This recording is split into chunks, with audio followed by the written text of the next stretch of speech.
why wealth and what is happiness really means, especially in our daily life. So let me read the background. So our speaker for today, he is an Ayurveda physician and a psychotherapist and a counselor. So I've been with Dr. Savera for 2 days and even last year. And whenever I ask something, he gave me a response which is very rich in information. Yung talagang isang tanong, for example, about the business, yung sagot niya malaman, mayaman. Marami kang matututunan. And then, as part of his background, he graduated from the prestigious Pune University in India. So I will not mention that here. You can. Marireveal yung age niya, but it's okay. For over 18 years, he has been practicing the lifestyle modification for the disease reversal and healing using the core principles of Ayurveda. And he educates people on preventive health and wellness and often travels across the globe promoting authentic and genuine brands that sync with the Ayurveda philosophy of healing. So, as a psychotherapist, counselor, and author, he explores the journey of many successful people that can influence and change the lives of others with real life stories. So, are we ready to change our life? Okay. So, he's also the professional life skill trainer, motivator, and a spiritual guide. So, to know more about Dr. Rajesh Savera, of course, we have our books here. And to know more about DXN, the company, that of Dr. Lim Shaojin, this book will give you a lot of insights and information about what is DXN is all about. And let us not take this long. I hope are we all excited to meet and listen our speaker for today. Yes. Let's all welcome our speaker for today, Dr. Rajesh Savera.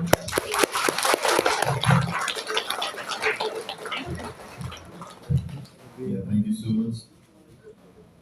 So it's a pleasure to come. I think this is my third time that I'm visiting the Davao, and I like this place. I feel this place is like something that you really wow. That when you do something here, you can fulfill your desires and fulfill your wishes. Now, the whole introduction she gave me is just a brief that I wrote about myself for the backside of the book. But that's not what we are. Right? We are much more than that, right? So when you look at me, it's a journey of life where I wanted to explore so many things, and it's only the explorer that takes that extra effort to walk into the unknown. And it's only when you go into the unknown, it's where you can have an experiment. Because going into unknown is experimenting something. It's only when you experiment something, you have an experience. Yes. And it's only when you have experience that you have memories.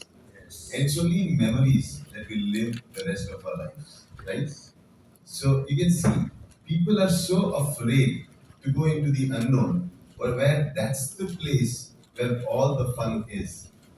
We all are so limited with what is known that we actually make a circle of concepts. And these concepts is where we live. If the world of concepts is small, we live in a small world. If the world of concepts is big, we live in a big world. All these concepts are our bondages, are things that keep us captive, and we are attached to these concepts. Like we have a product that we were supposed to introduce here in Philippines. It was called the candies, right? They were candies. So this is a very important product. So when we wanted, because we knew, when I look at DXN, first time when I got to see this word, I said, wow, nice branding, nice name they have put. D for diet, X means you multiply, N means nutrition. Wow, they have multiplied diet with nutrition. So beautiful. I liked it. And I felt that the person who would be running this organization would be so wise to comprise all that in that three-letter words. Later on, when I found that was nothing like that, it was a name of a organization that actually had its name stringed down to DXN. It's actually Daxin. So Daxin means honesty and integrity. Another thing that I liked about the founder, Dr. Lindsay Ojin, who lives with the principles of honesty and integrity. When that are the core values that drive you to do things, it's very nice and good to associate with such people. Because honesty, integrity are the basis of a relationship. When there is no honesty and when there is no integrity, there is no relationship. Do you agree? Yes. Very, very Yes. important. Because without that, there is only chaos in life, only fights in life. And this particular DXN, that I liked it so much. So when I saw these candies and candies not selling, I said, why? What is the problem? He said, these candies, people, they don't like the taste. I said, why? Yeah, here it is. Yeah. So these are the ones. So they call as okra candy with honey, and not a single one was sold. Rockin' dude, honey. So you can open one. Yeah. This one was carrot candy with honey. Now carrot, okra, these are veggies, right? Vegetables. They when they think of a candy, what do you think? How does should this taste like? Sweet, and it should feel good when you feel the kids should love it, right? That's what candies are. But this is not like that. You already have idea of a candy that you've already eaten before. And when I introduce this, you assume that experience of your of a candy and judge this. This is what is an expectation. You suddenly want to see whether that expectation of a candy that you have is exactly what this matches with. And since it is a carrot candy, there should be a taste of carrot in it and it should be yummy and tasty. Then it is a carrot candy. But when you take this, trust me, nothing of that happens. This is absolutely not what you can think. It's beyond your thinking. Because Yeah. it's only in concepts. Concepts are like these, you can say a poultry farm where the chickens breed. So concepts are like this poultry farm where thoughts breed. All your thinking come from concepts. Remember this. If you don't have concepts, you have no thoughts. And the world of no thoughts is actually a world of no concepts. Remember this. Can you come to a stage where there are no thoughts? Is it easy? No thoughts. Absolutely a state where there is no thought. No thought even disturbing you, no thought troubling you, no thought at all. Unimaginable. That's exactly a state of no thought. You cannot imagine. So she just said it, right? So, but there is a state like that. When there are no concepts. When there are no concepts, there are no thoughts. When you have a stage where there are no concepts, you look at things as it is. When you meet people, you see them as it is, not based on the experiences of the people you had in the past and judge them right now. So, for example, in a relationship, and today's topic is very important. We're talking about distress and eustress. Okay, we all know what stress is, right? Is in Philippines, are people in stress? No. I think in India we are almost in full stress, but in Philippines, are you in stress or no stress? No stress. Sometimes stress. Life is like hanging around. And when you hang around, the rope is always in stress, right or not? The only thing is some hang down to never breathe the next breath. That's distress. Some hang around to swing along and enjoy that moment. The rope is not the problem. It's the thing that you do with the rope. Remember this. Okay? So stress is not the problem. What do you do with that stress? If that stress is going to give you pain, it's going to give you suffering, it's going to convince you to give up, to run away, to walk away, that means it is already becoming distress. When that pain, suffering of all is pushing you and motivating you to do something, change your life, better yourself, do something extra, become a nice person, achieve something, that's eustress. And you live your life between this eustress and distress. This is called the spectrum of your life. And it oscillates like this every day. The one person who can see the oscillation and knows that this distress, I should not let it become more distressful and convert that distress into eustress and move the pendulum on the other side is the one who will always live healthy and in a happy state. And it's easy, trust me, it's very easy. So going back to this, why I want to tell you this is how concept. So when I saw this, and I said, these are so powerful pills, because these are boiled okra or boiled carrots, okay, so that they can be taken easily. Because if I tell a kid to have two carrots, he cannot have, because that's not easy for him to have two carrots, chew that and have it. Tell him to drink juice, it's still effort. But when I tell the kid to pop around 5, 6 pills of these as candy, just eat it, he's already taken those two carrots. Your gut is full of good bacteria and the bad bacteria. If you feed good stuff, the good bacteria breed more. If you feed the bad stuff, the bad bacteria breed more. Right? Very simple. So if I give these prebiotics, okay, these prebiotics are food that these bacteria need to multiply, to grow and live. If they get that, they're going to be happy and they're going to multiply, and you have a good gut.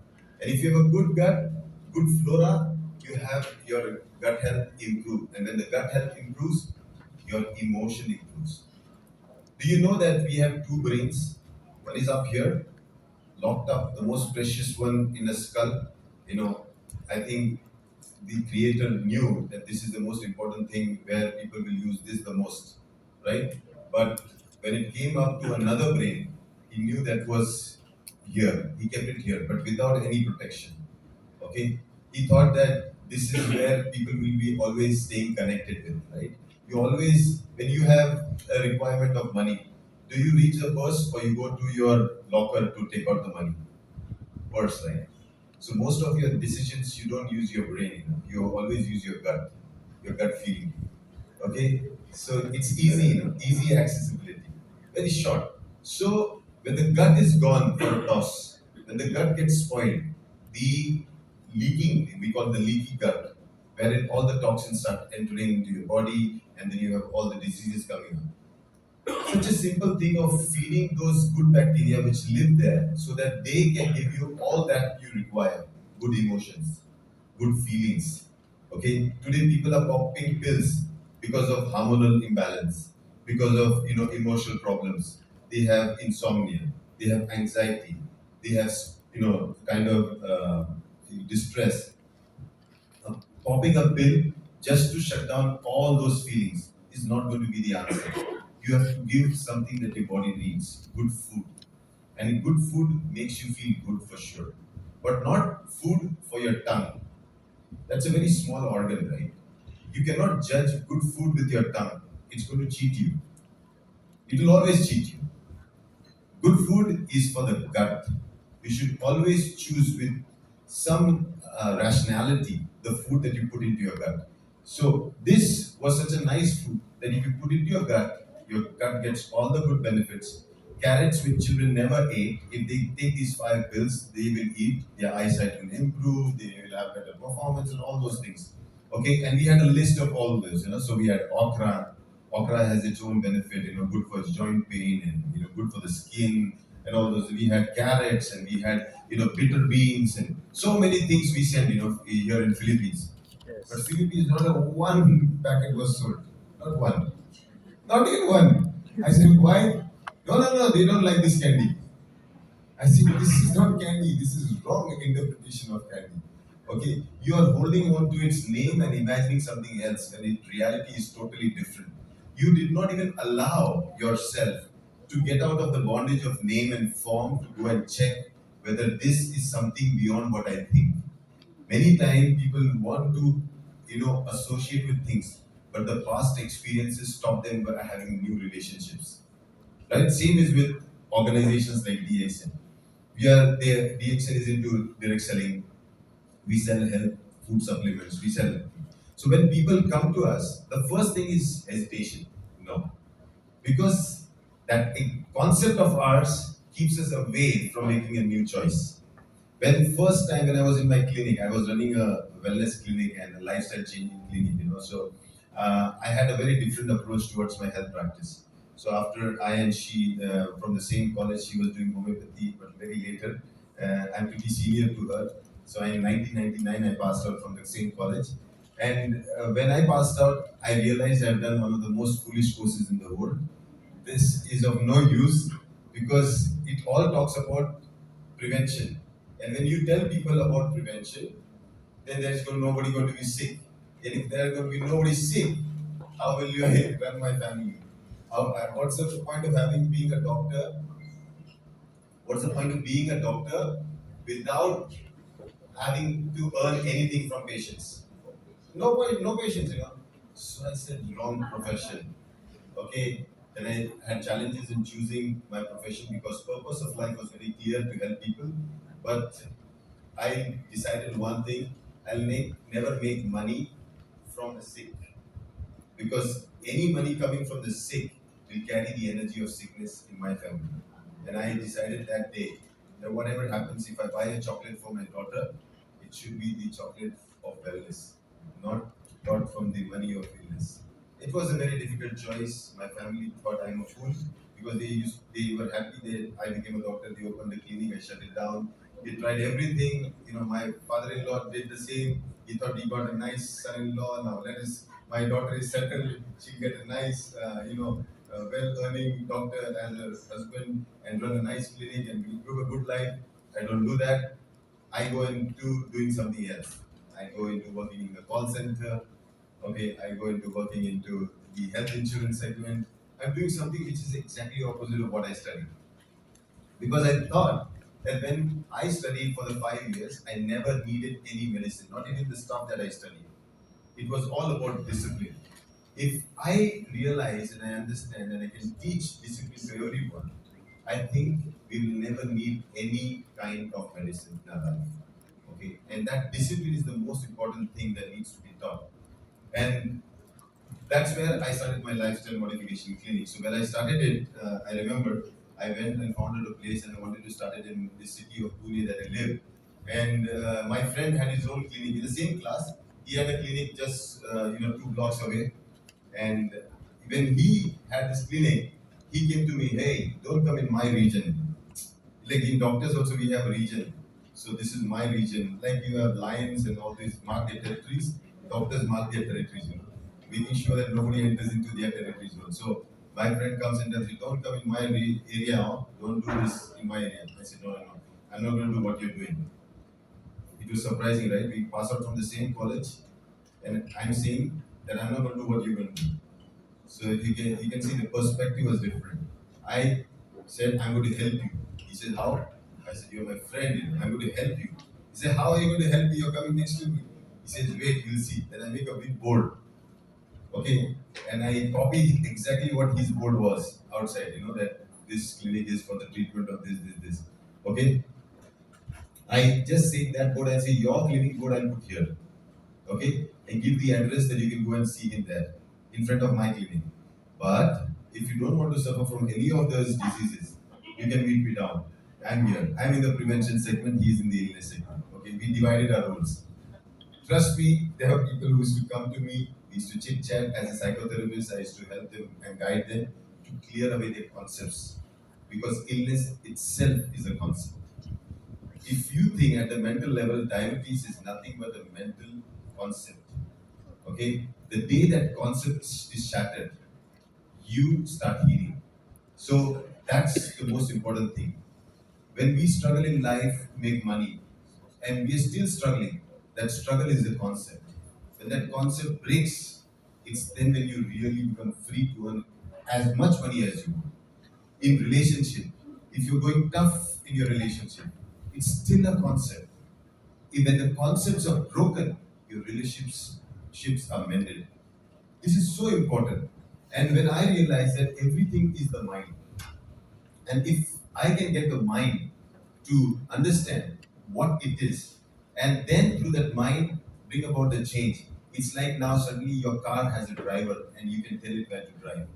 Rather than being driven without any direction, without any purpose, without any goal, and just be a wanderer, right? So that's not what we want. So when it came up to my teacher, Dr. Lim, who is the founder of DXN, is built up a huge enterprise around the world in 180 plus countries. We have 18 million people who are the loyal consumers and distributors of DHL products. It's a family that he built in 1993 that he started, and now this huge family is almost 30 years plus, and he has built a team of 100 or almost 18 million people. And these people, they only do one thing: they talk about health. Through the health, they earn the blessed money of, and this money is their wealth. And this wealth and health helps them to stay bonded together as one family, which gives them the happiness. So that's the concept of DHN: health, wealth, and happiness. And I think that is very much important for us also. So while this talk, I want to keep it centralized around the spectrum of distress and eustress, and how do I change this oscillation as and when required.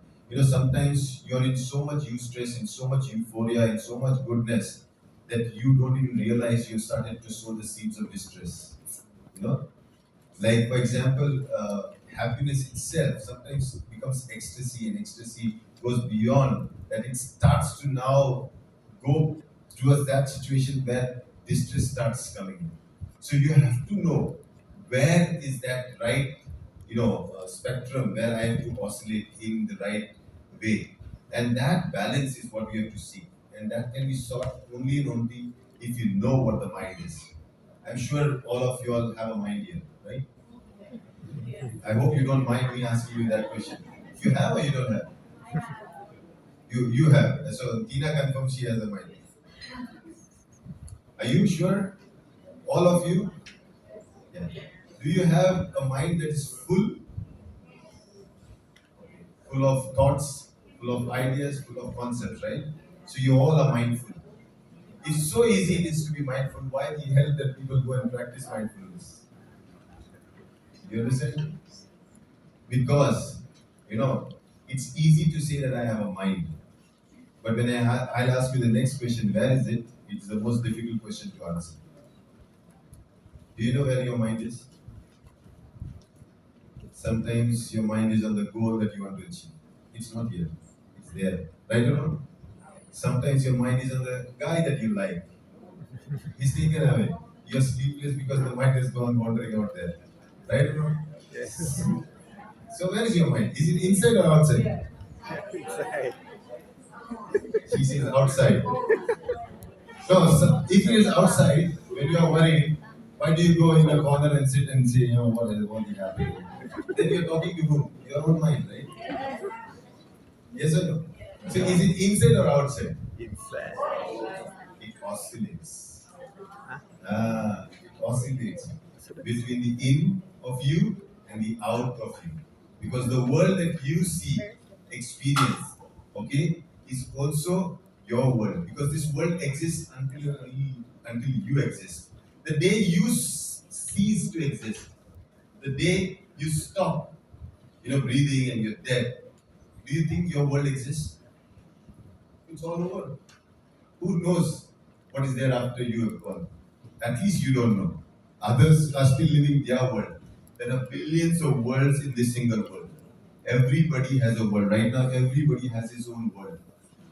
Yes or no? And yes. these worlds, they have to actually not collide. They have to go like the way planets move around the sun. Everything is such a nice sync, a dance. We call it this cosmic, choreographed dance movement of the planets and all the stars and everything. But when it comes into our worlds, when our worlds will dance together in sync, there will be no chaos. But it doesn't happen. Our worlds collide with each other. They bang with each other. then it is your and my and this and that and why this and why not, and we keep on fighting. With no clarity, there is confusion. With confusion is where suffering begins, because suffering is nothing but an outcome of ignorance. So, why did the best food like this, which could have helped so many kids to gain good health, so many sick people who are on antibiotics in the hospitals, who are on long-term medicine, whose gut was already losing all the good bacteria.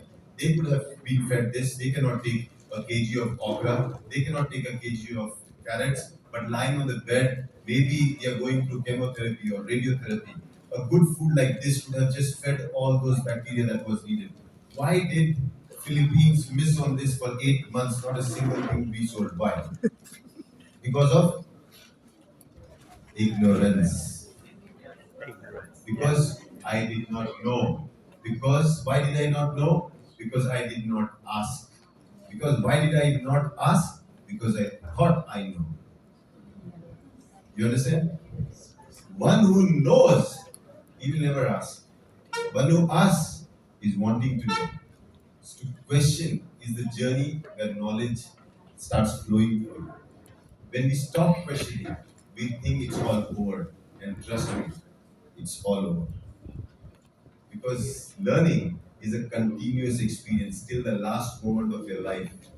I'm sure those days when communication was written with words or letters, we learned that. When it was through emails, we learned that. When it became through SMSs, we learned that. When it became through WhatsApp, we're learning that. Where did it all stop? It is still the same. It continues and continues and continues. Learning never stops. The day you stop learning, you should understand you have already stopped growing, right? And that's the death of the mind. So when I met Dr. Lim and I wrote a few books about him, I was very curious about this guy changing his own life from utter poverty, bringing himself into prosperity, not only his life, 18 million more people, and changing their life in the health through an opportunity with DXN in Well. Then I saw his life and I found there is a story. And everybody's life has a story. I can tell you. Actually, everybody can write a book. I can tell you. Someday, sitting, I wish everybody grows so old that that day you cannot do anything. You should grow old. You should. I think the only dream I have is that, or dream I can say, a wish that I have is that I should have my eyes, but the eyes cannot see. I should have my ears, but my ears cannot hear. I should have my tongue, but my tongue cannot taste. I should have my nose, but my nose cannot smell. And I should have a mind, and the mind cannot think. If I achieve that stage, and yet I am there, it's a beautiful state, trust me. Okay? That's the peak of old age. Would you like to reach that age? Yes or no? Yes. Or you want to actually see yourself going, see yourself all yelling and shouting? Because the first person when you will have the pain and yelling and shouting will be who? You. Right or wrong? One Right. person who knows that death is just approaching is who? Who's going to see that? You. You should realize all the thoughts of worry, stress, anxiety that what will happen, I am my last breath and everything is coming in your mind. Okay? It's going to be you. So the best way is to grow so old, and all these faculties of senses, they are senseless. And you are still there. That's a stage which is very amazing. So grow old till that stage. And I wish everybody do that. When you do that, before that stage comes, you'll be a great storyteller. I can tell you that. Like in India, all the grandparents they sit down and tell their grandchildren their stories. Once upon a time I was like this and I was like that. Okay, so every house has a DreamWorks, production house or a Disney house where they have so many fairy tales to tell, so many amazing stories to share. Okay, but unfortunately that part is missing because the struggles of life are not letting us grow so old because people are dying before even getting old, and that's the worst situation. Okay, we are missing on our most important thing. It's like the trees of a fruit falling down before they are even ripe. How unfortunate is the tree, and how unfortunate is the farmer, whose fruits fall off before they have been ripened. Okay, this is exactly what you should understand. This life, guard it till the last moment. Let it go away. Don't let it slip. Right? When you slip, means you have held it in the wrong way. So hold your life in the right way. Now, when you talk about your life, okay, when I'm saying this, you all know you have a story to tell. Everybody's story is built, and so was the story of Dr. Lin. So I wrote this book. So if you get any time, you can just go through it. It's a fantastic book about his journey. But then I knew that every story is based on the experience that that person went through. And that experience was always driven by a philosophy that he believed in. And that philosophy is what I got to know. And that philosophy, Dr. Lim termed it very nicely called Shunya. Shunya basically means zero. Zero means nothing. Okay? Zero means not nothing, it's no thing. Okay? So zero, like the bag can be empty because there is zero thing in it. You understand? It doesn't mean there is no bag. You getting me? So when you say you empty your mind, means the mind becomes a container without any concepts. Without any concepts, there are no thoughts. It's a beautiful stage to reach. Okay, it's a wonderful state to be in. So when I got to know about the concept of shunya, I realized that this is the key. That's the center point for you to know how your mind oscillates between distress and eustress. Okay, and one has to watch this mind and know where it is going. As soon as you know that it is going overboard in particular thing, for example, if you know that you started to like sweet a lot, and you start to eating a lot of sweets because that craving comes in from you, right? I don't know why, but I start liking it. I like the taste of it. I wanted nice chocolates, nice this, and then you like to eat sweet, and the craving just doesn't seem to satisfy. It just goes on building up. You're already sowing the seed of distress of a disease. What is that? Which disease will come if you continuously eat sweet? Exactly. So one day you'll reach the point where you'll say, "Oh, all that craving has now been defined into a disease called diabetes." Now, now the struggle begins. You live with that disease. It's just a state that you have acquired. Now you live it, now you kill your craving, you struggle, you have to take your pills, then do your exercise and so many things. And by that time that has started to damage all your vital organs. And in the whole process, you're just becoming fatal because you were not in awareness when you were doing things.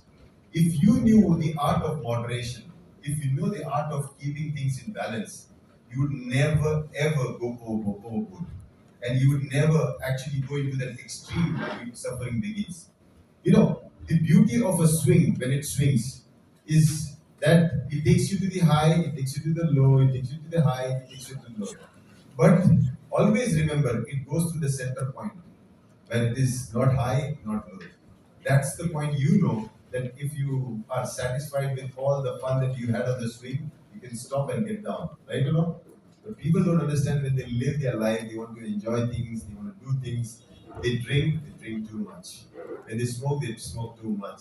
When they eat too much. When they do something, either they take too much or absolutely nothing, nothing, nothing, nothing, nothing. And then they never strike that center point of balance. And that zero is the key. Okay? Zero is only one zero. You cannot have two zeros. Okay? But one can be two one, the plus one or the minus one. And when the plus one and the minus one come together, you still have zero. Right or no? So balance is about bringing two opposites together and bringing it to the state of neutrality.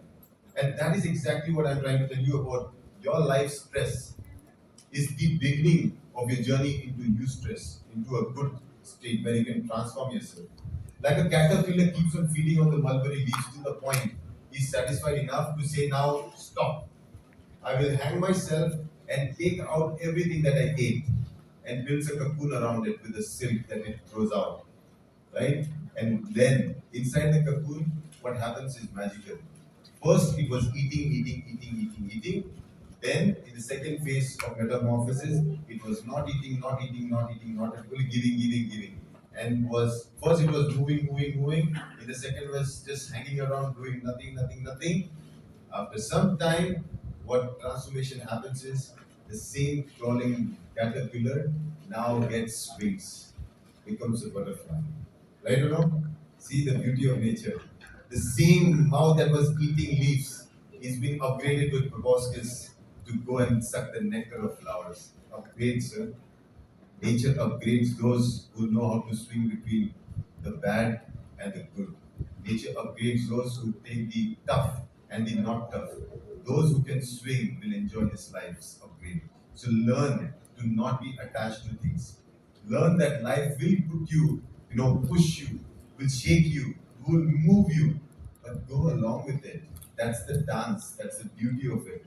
If there are sailors here and people who have gone on ships, they know that the ship moves because it's the wind that takes it with its sail. If the ship moves because the waves take it along.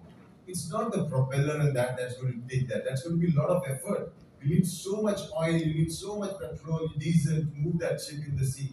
And you cannot carry that much if you have to go across oceans. But trust me, a wind can do it easily for you. The waves can do it easily for you. Life is about allowing things to happen to you. Okay? But knowing how to navigate the happening. Very, very important. Very important. So if somebody tells me that life is tough, I say congratulations, son. You're about to change. Life is getting worse. I said, wow, you're so lucky. If it's worse, the best is coming around. People don't realize it. So as a psychotherapist, many a times I get a call that, I'm suffering from this and mental breakdown, my relationship with my husband is so bad, and this and that, and I'm going to commit suicide. So I said, oh, you're very good, yeah, nice thought. So can we meet before that?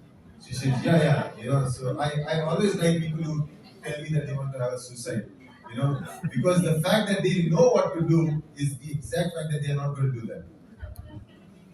The ones who are going to do, like you see, I'm going to rob the bank. You're never going to do that. Because robbers don't give their plans out. Do they? Yes. No, ways.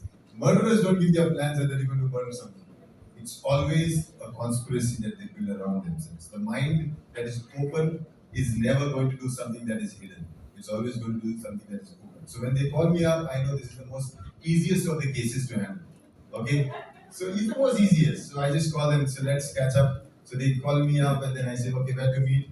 And I say, okay, then I find out, okay, this person already having concepts. Somebody referred me, okay, as a psychotherapist, and he would have thought that, okay, yes, petty guy, okay, nicely suited and everything. So I have to break that concept, right? So I go in my shorts with a t-shirt with the black layers, okay, and I say, let's meet at McD's. She says, McD's? So she thinks again. Her concept still tell her the thing. I'm talking about a real case, okay? So, Jollibee. McD, okay. Yes, Jollibee, huh? So it's like something in India we have McDonald's. Okay, here Jollibee, as she says. So I call them there, and she comes there. Okay, she has not seen me. She only has a concept about me, who I am. Okay, referral. Okay, and based on that, she's right in front of me, and she's searching me. Okay, where am I? Then finally she doesn't find me because that specky guy with a nicely dressed suit, making sure that a psychotherapist, how he should be, he will be around there. He's not there. Yeah. And then when she calls me up and my phone rings and say hi, where are you? I'm in front of you. That's the first therapy that I will give them, right? That do not believe your own mind. You throw all your concepts. The first thing I made a belief. So that's where my therapy begins. And when she comes to me, and then we say, okay, where do we go? She thinks again, the second concept she has, that if I'm a psychotherapist, I would have a nice psychotherapy room where I would take her and we would have a counseling. I don't have anything on like that. I always have counseled people over a coffee because I've always found their problems only worth that. Nothing more than to be solved over a coffee. Right? So I take her inside and say, let's go to McDonald's where we can have a coffee and discuss your problem. That's another shocker for her because that's when she would have gone when she was like 10, 15 years younger, and now she's almost 40, and when she's going through life's most toughest problem, this guy is taking her into a children's place and telling, let's go and have coffee. So I take her to have coffee. She still is second thought, an idea and wants to destroy. Okay, then we sit, Then we find a place. So where to find a place? I search for the loudest speaker, which is there. So I go and find a place there to sit. She says, I think we cannot because the music is loud. We cannot speak here. Can we go there? I said, no, this is the best place. Okay. So now the third concept gone. This guy is not going to listen to me. Okay. I've come all the way. She had to drive all the way for an hour to meet me. All those things being shattered. She would be by now cursing that she met a wrong guy. But in the process, actually, a third concept I already shattered. So when we sat down, when we started to speak, okay, so I used to say yes because she was speaking very softly. Because suffering is always spoken softly, right? Pain, when you tell somebody to share, it's always whispered. Happiness, you yell. Yes or no? Joy is all top of the voice. You do that on the mountain also. When the neighbor also not listening, you go and tell him also. That's joy and happiness. But sorrow and suffering is somewhere in the corner, whispering, quietly sharing. So when she tells about her suffering, I only say, I can't hear you. What is it? She says, this. I said, yeah, please go on. So she's already started to heal because she's already started to yell. And yelling is already joy. If somebody says, I'm suffering. That's the best state to be in, right? So, over or copy. See, I use everything that was already there. I built nothing, okay? McDonald's was built for some other purpose.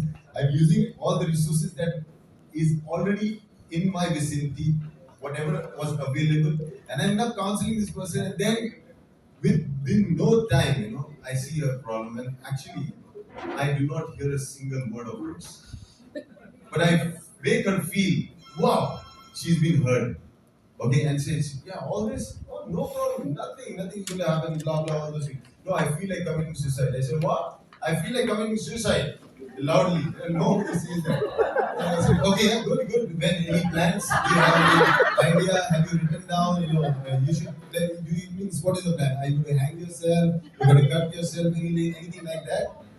Anybody inspired you? Have you read about it? Where did this concept come from? That when suffering comes, the only way is to, end your life. Then I take her on the journey and then the therapy begins.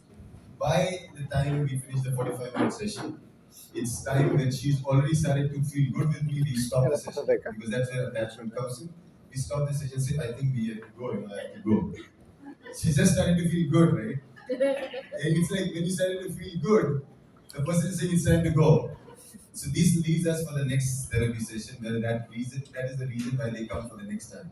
Okay? Because when you want to bring change is never happening in one day. It happens over a period of time. So it needs time. So when she started doing, then now we started dealing, and then we had some sessions, and she became one of my most important patients. Now she heals many more people. She's a doctor, an MBBS doctor, and a gynecologist, and she runs a big hospital with hundreds of patients that she does. The lady who wanted to end her life delivers at least 5 to 6 lives every day. You see, so we could change somebody's life if you can only give them the years, but shatter their concepts. Concept shattering is the most important thing that you should do. Yeah, concept shattering. You should be like those Avengers. You go and shatter everybody's concept because that's all the fake and illusory world that people live in. They live as if the world is all goody goody and fairyland and everything's going to be smooth and easy. No, sir. The world is full of challenges. Whatever you do in your life, trust me, it's never going to be an easy road. It's going to be a road that's going to actually just put down challenges for you because every challenge is just going to make you stronger. Show me your gym where there are weights that are so light that people have built muscles. Like 1 gram, 2 gram, 5 gram weights. What kind of muscles you can have with that? That's not a gym, right? You need tough life if you want to change, right? And be grateful to whoever you believe in that has given you that tough life. Okay, maybe your family went through that toughness and that passed on to you.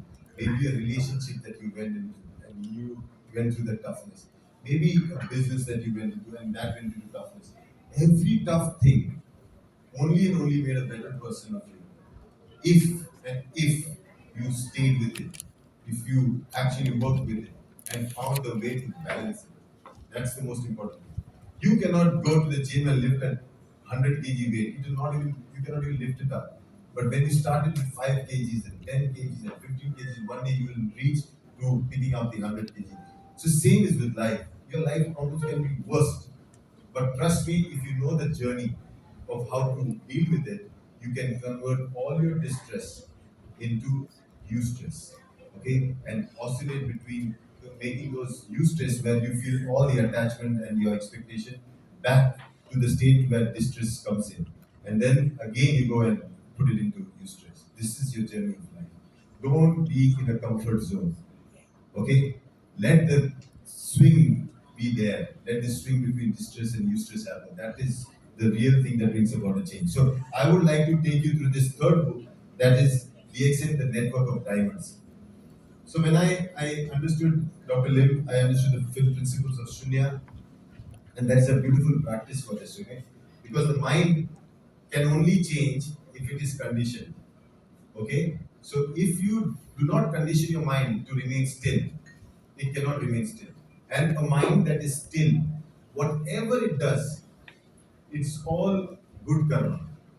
When the mind is not still, whatever it does is all bad karma. Okay, remember this. So when you have to take decisions in your life, don't get emotional to take decisions when your mind is already wavering here and there. Find a place, still your mind, and then take a call. That will be the best decision of your life. Taking decisions based on emotions when your mind is already waving here and there and not stable will be wrong. You cannot sit on a horse that is running here and there, can you? You at the horse, please wait, man. Let me sit on you. The horse has to be still to ride upon it, right? To sit upon it. And same is the case with your mind. Mind is no less than a horse. Sometimes I've been given the example of a mind being like a dog, right?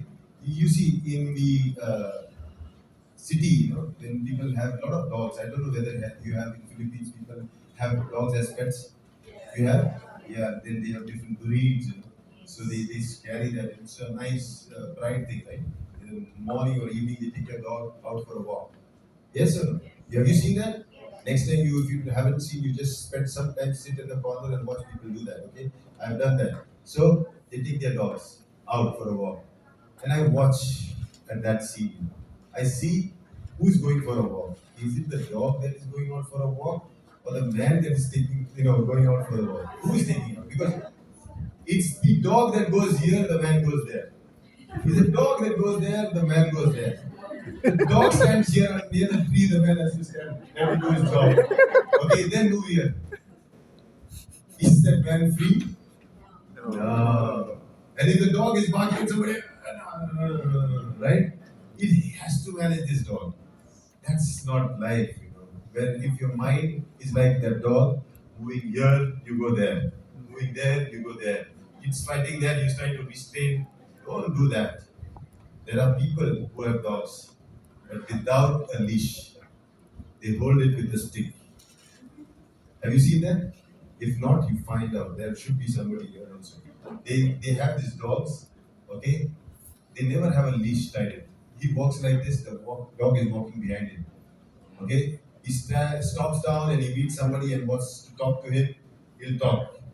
Okay? The dog will come and sit down next to him. That's the stage where you should take your mind to.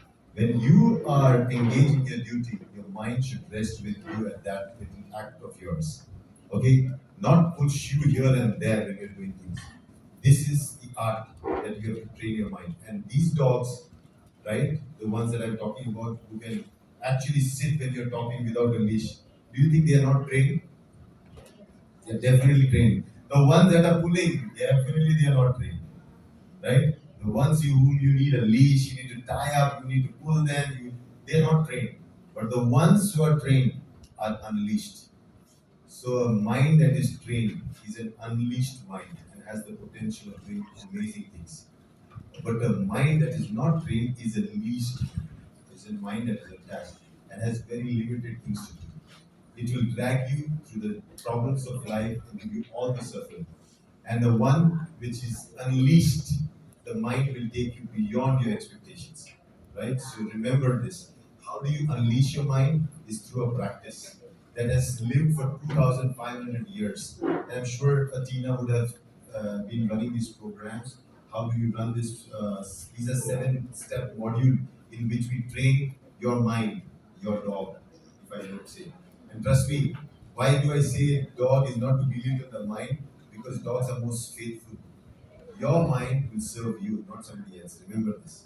Only thing when it knows that you are the lamp, and inside that is the genie, right? That will do everything you want. So mind is your genie. It will fulfill all your wishes. So make sure you train. So maybe Tina, someday you can take a program of people who are interested. If anybody is interested in this practice, yeah, very nice practice. So Tina can guide you through. It's a mental practice. We do stepwise 7 steps. So every step will make you sure that you are able to focus and develop more clarity inside, and stop the mind from getting distracted till the point you reach where you can unleash the mind, and it will happen. You will know that today I don't need to. When I leave the leash open, my dog is not going to run away because it wants to go away. It's going to run away because it just wants to do something and come back to me. Remember this. Okay? So this is very important. Now, let me take you to this journey. So this book was so much like inspired when I understood that this man was dealing with the world without any concepts. He was not letting concepts take decisions. The next moment of decision. That is the reason he could take a company like DXN from a small, village in Malaysia, Alosita, to around the world, because he never believed in boundaries. He even never saw Malaysia as one country. He saw the one world as one big family.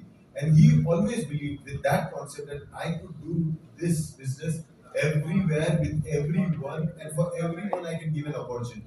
And such a concept, when he started to share to people, people with their concepts judged a person who had no concepts, and they thought he was a fool when he was the most wisest among all of them to not have any concepts.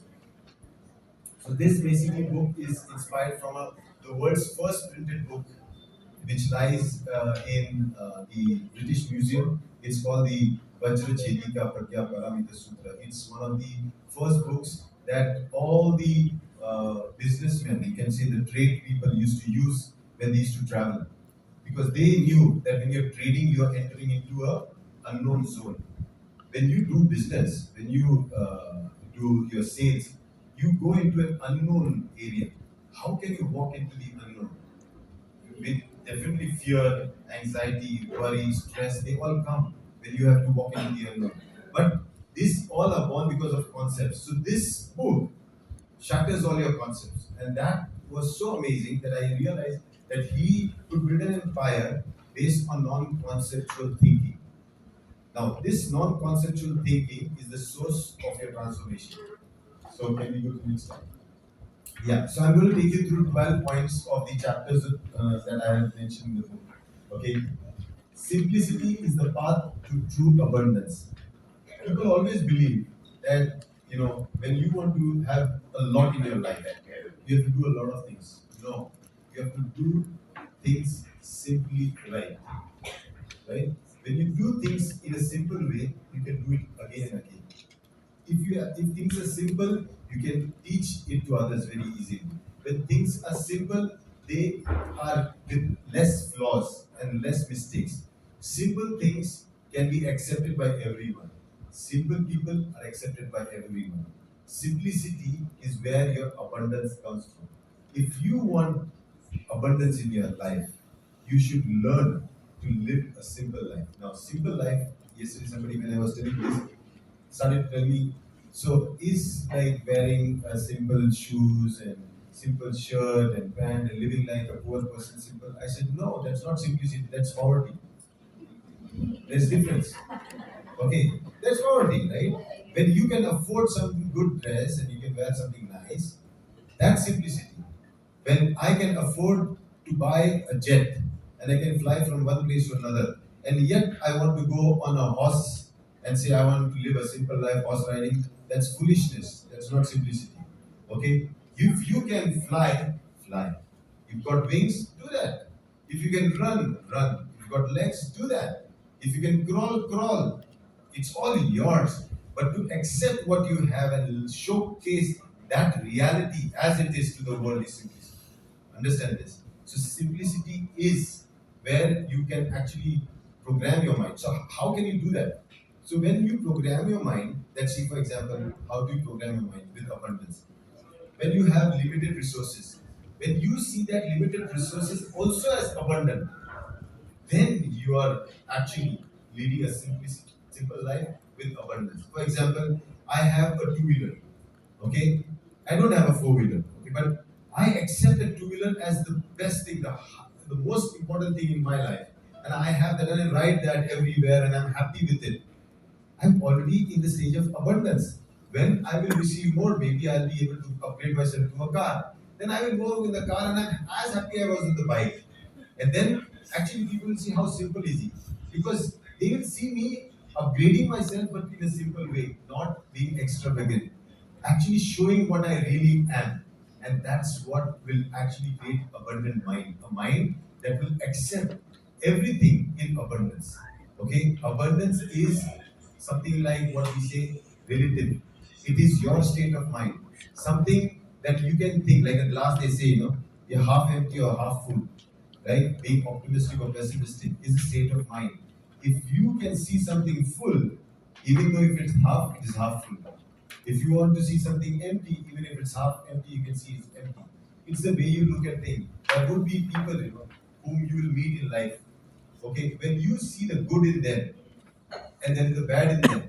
It's the way you look at it. If you can ignore the bad and see the good, you'll find a guy full of abundance goodness. If you hold on to the bad and see and miss out on the goodness, you'll find a guy with all the badness. So it's a way you're going to look at things, and it's again a state of mind. Remember, life to you have to make sure that whatever state you are, maybe you are doing a simple job, make that feeling of abundance be there. Even if your salary is XYZ, make sure you are happy as if that's the maximum you can take at this moment. Don't think, oh, this is so less. As you program your mind for not being abundant, it will actually gain the capacity of not being abundant.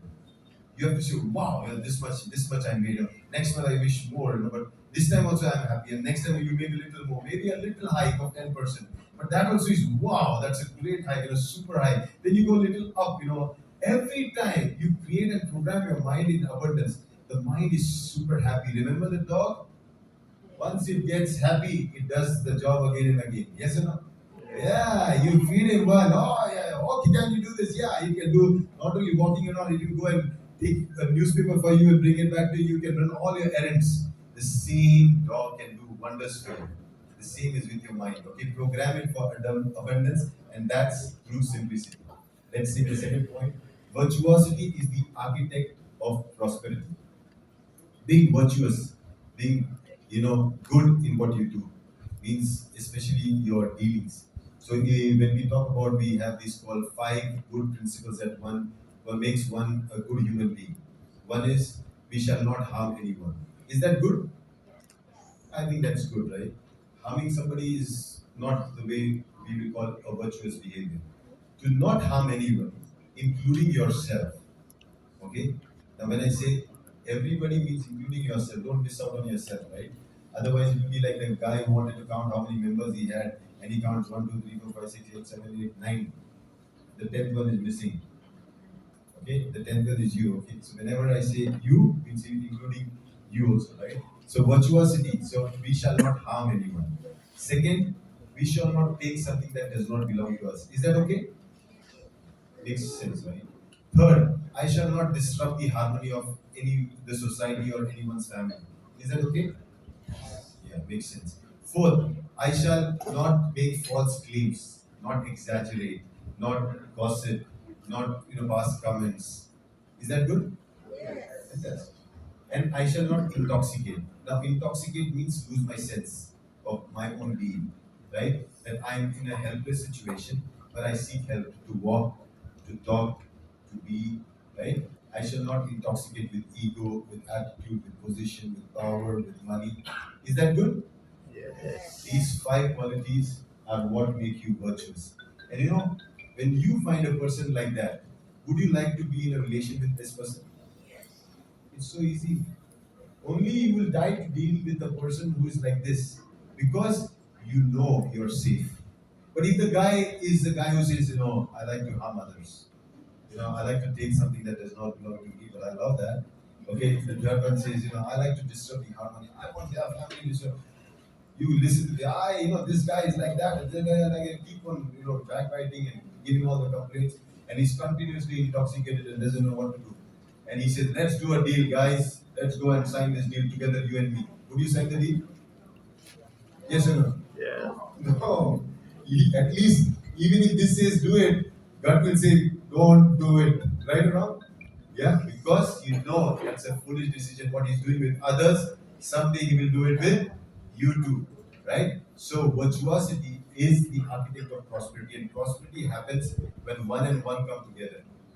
Okay, two bricks together make a wall, right? Coming together, all the bricks together make a wall. It's in the four walls that we can have a house.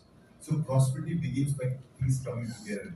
When people come together, we have a community, we have a society, and it's a society that becomes prosperous, not individuals. Remember this.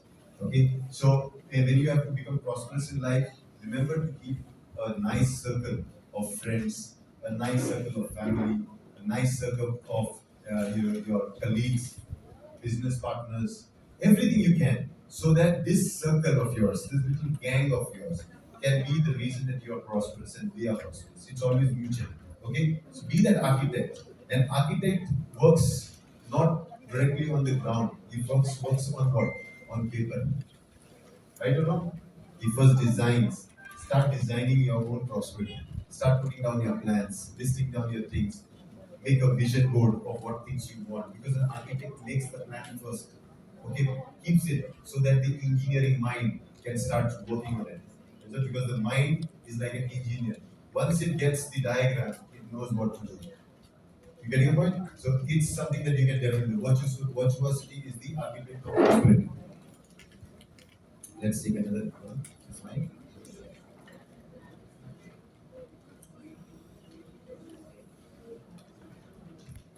I hope I'm not boring you all.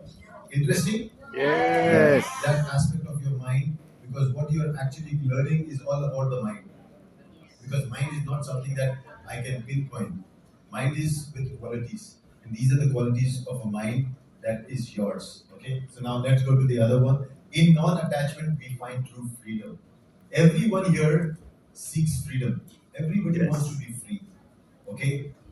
Nobody wants to be, tied up and hooked up, and so they want to actually free themselves, but non-attachment. Remember, I told you the swing. If the swing is stuck in one place, that's attachment. If it keeps on oscillating, that's freedom. Okay, so many a times, what keeps us attached is our concepts. So, can we develop a skill where I don't let concepts make fixed decisions, but experience take decisions based on the situation, circumstances I am in? Right? Because if you can imagine a deer is being chased by a lion from the back. So now the deer says, "Oh, the lion is chasing me. Okay, let me plan." By the time it's even thinking, it's already the meal of the lion. Right?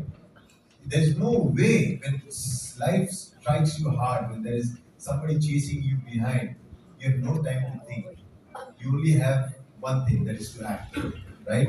And when you become like that, you can even a deer who lives longest is the one who is the most aware, who is the most careful. He doesn't doubt his inner instinct. When it's eating grass and it smells the lion out there or any other predator, it does not doubt itself. It just runs away from there. And the lion, but the one who is over smart, he is eating and his gut or the senses say, there is something called lion out there. Then the deer checks out. No, nothing out there. Huh? Absolutely, yeah. Go and eat again. Finish, job done. That is the one that's going to run for its life. You get your point? You will always, now people in life, Many of you all have gone through most of your life and experiences of life. I'm sure everybody has seen life as being a roller coaster, not an easy walk, right? Yeah. Now, everything that got you pain and suffering and everything, before that, your mind did whisper to you once. No, no, no, no. But you said, let me check. No, no, no, nothing. And then it all happened, right? So remember this. Be always careful of what you do. Be aware. Live in 100% awareness. Trust your gut. Your gut knows much more than your brain.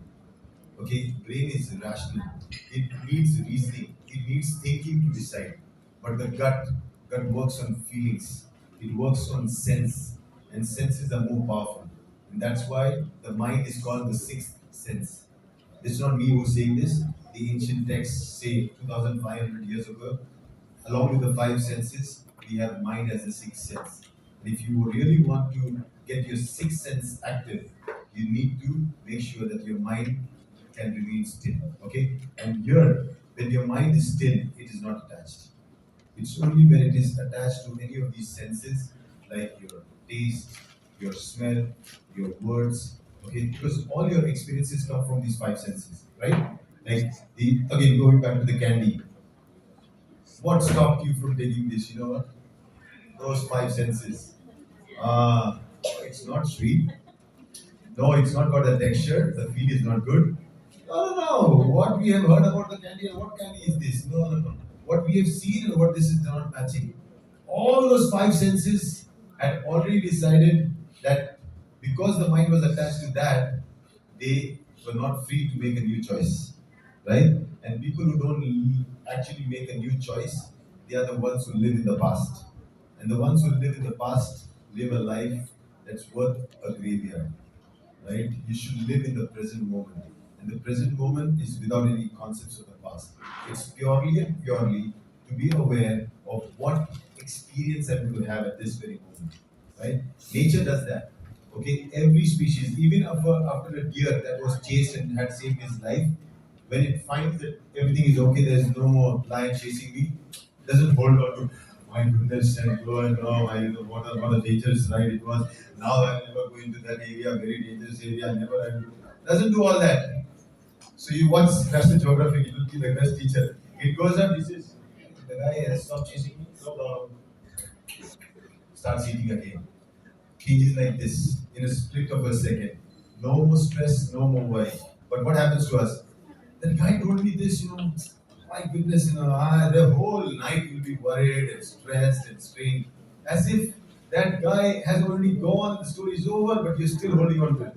You remember the story of a Zen monk who was with his student, and in the Zen tradition, the monks they don't look at women and they don't touch women. So these monk and his student were crossing, going through a village, and they had to cross a river. And there in the river there was this girl who was like drowning, and she needed help to go across. So this Zen monk and the student they are walking and they see this girl is already needing help. So the Zen man, the senior guy, goes out, lifts her up, okay, and puts her on the other side of the river and walks her. The student looks at the boss, means his teacher. My goodness, how could he do that? He's the one who told us, you should not look at women, you should not touch women, and this guy is already picking her up and putting it up. My goodness. Then on the whole journey, he's the one who's completely stressed. The night he could not sleep. What did my teacher do? The greatest sin. My goodness, what to do, what to do, what to do. The teacher is snoring nicely, early morning he wakes up. This guy says, how can my teacher do this? Teacher is not even worried what he did. And then the teacher asks the student, hey, what happened to you? Your eyes are red. Did you sleep last night? No, how can I sleep? So what happened? Teacher, you taught us that this is what we have to do. That we should not look at a woman, we should not touch a woman. Forget touching, you were carrying her across. How is that possible? He says, son, I already dropped her on the other side of the bank of the river. The whole night until now, you're still carrying her. You understand? That's a problem. It's a concept. Okay, drop her right now and continue with that duty. That's how life is. You should know the art of detachment to leave it when it is necessary. Can you imagine if you can develop that skill? How beautiful life would be? Will it be?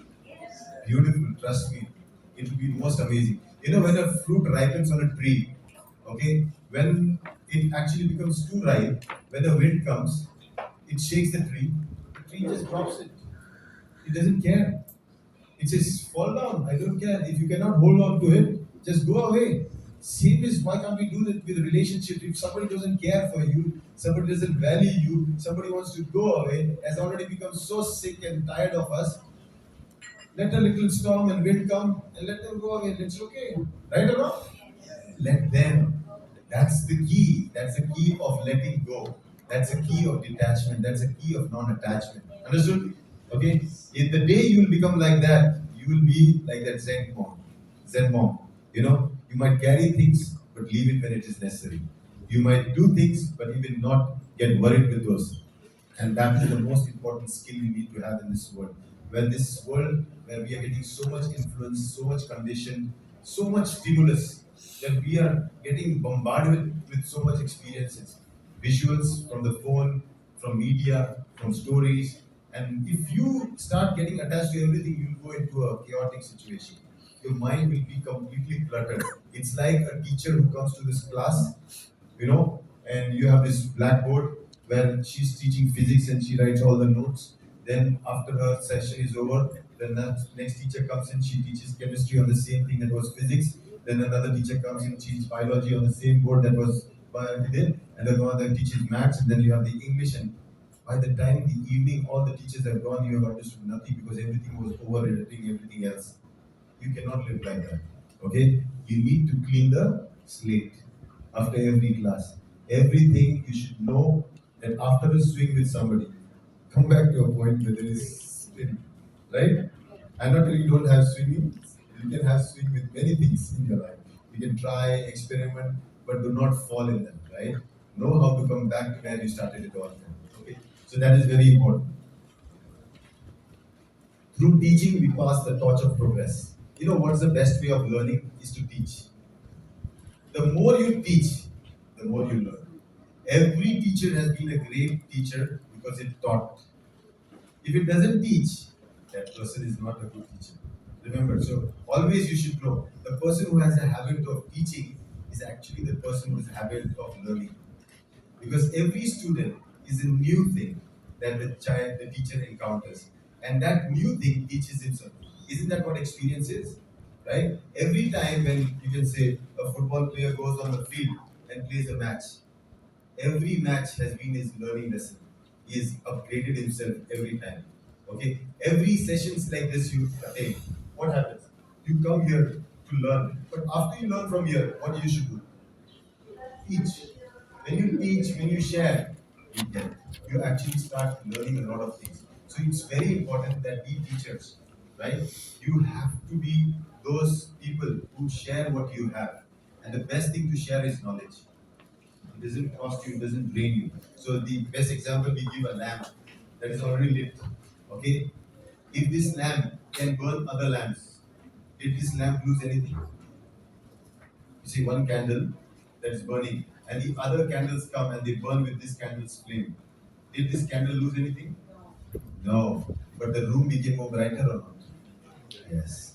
Remember, when we share what we know, when we have the good practices and we teach people, we can transform the society from ignorant society to a more rationally thinking society which can take more better decisions in life. Okay? Very, very important. Yes. Now, next slide.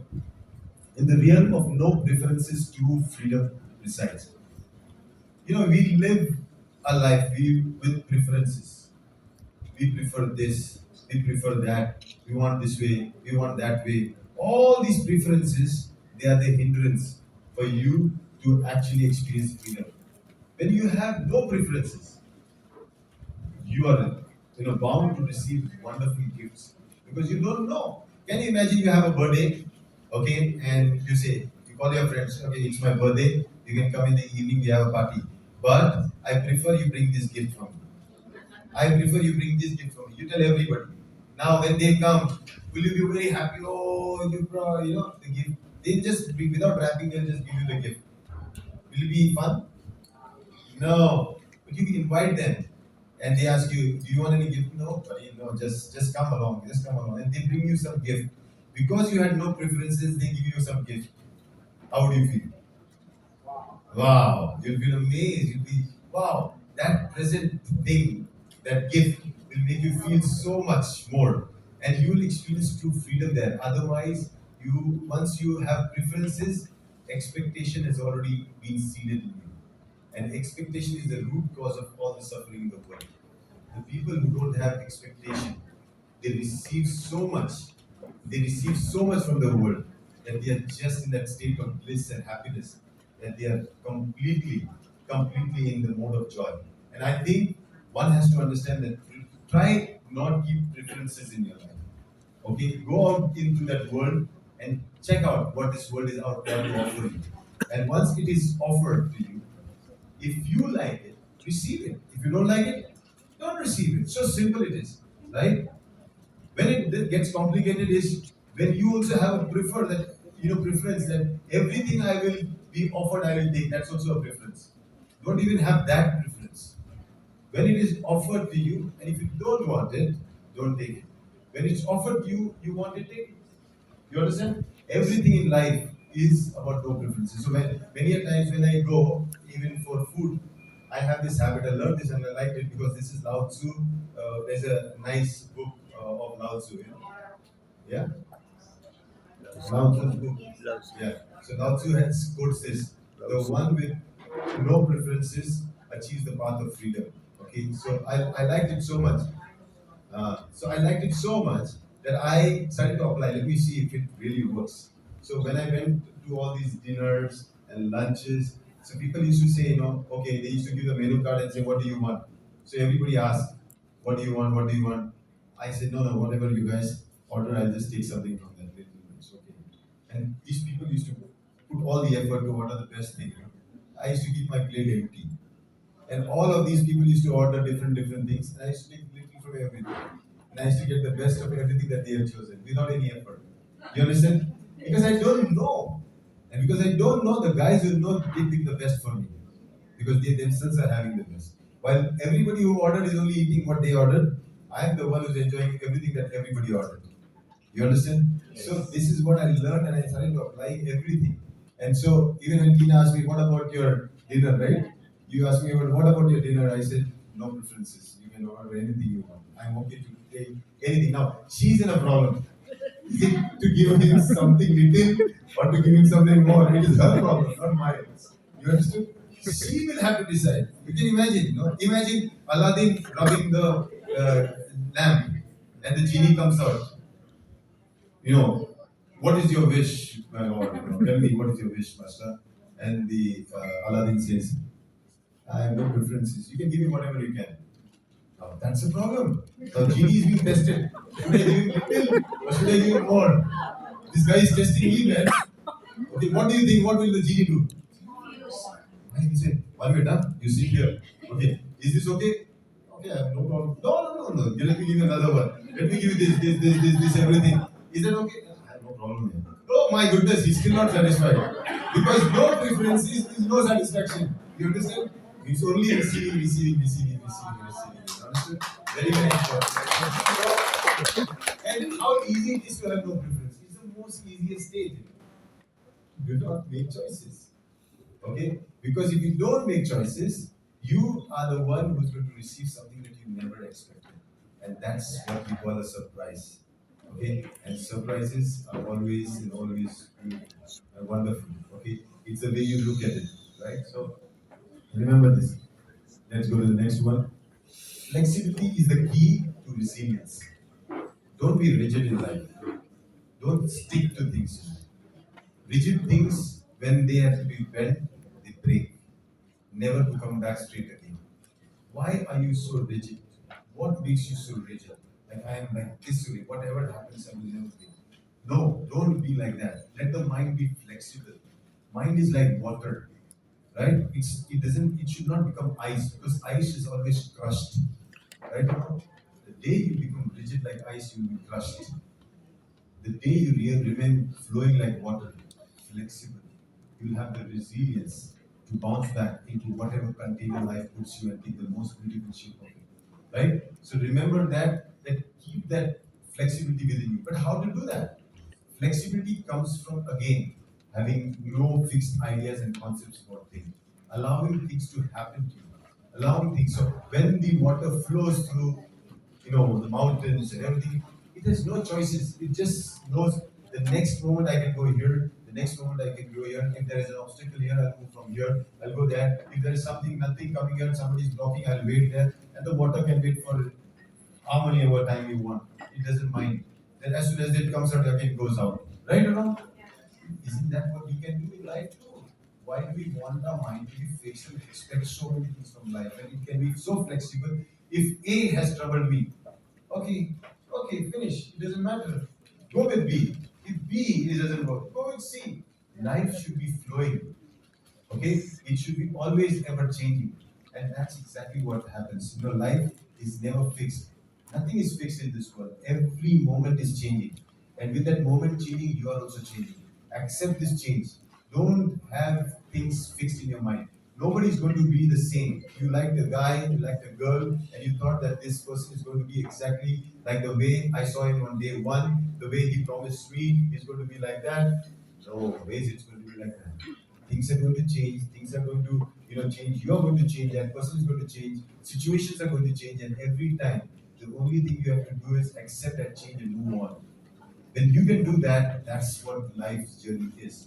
People who can understand this are flexible, because flexible people can bend but never break. Okay? But rigid people, when they bend, they break. Okay, so don't break, remain flexible, and that's again a skill that you'll have to program your mind with. Do you know when you learn Shunya from Tina, you know that when you breathe, you think it's the exercise you're doing, right? You're watching your breath going in and out, and you can see breath going in and out and all those things. Your mind is focused on the breath. But comes a time where you cannot see your breath going in and out because there is a state of balance. You feel there is no breath going in, there is no breath going out. It's like a room which has a window. Okay, when the pressure is high outside and low inside, the wind from the outside comes inside and the windows move, right? When there is balance inside, the pressure inside the house and the pressure outside is equal, the windows stop rattling. Okay, that's exactly what happens to your breath when you practice. You'll realize at a later stage you achieve that stage, and that stage of your breath and your mind being still is one that you can experience through practice. It's a conditional practice. It's through practice that you will be able to develop this skill of flexibility. So whatever I'm saying, it's not like you can say from tomorrow I'll be like this. No, no, no. You have to condition yourself, right?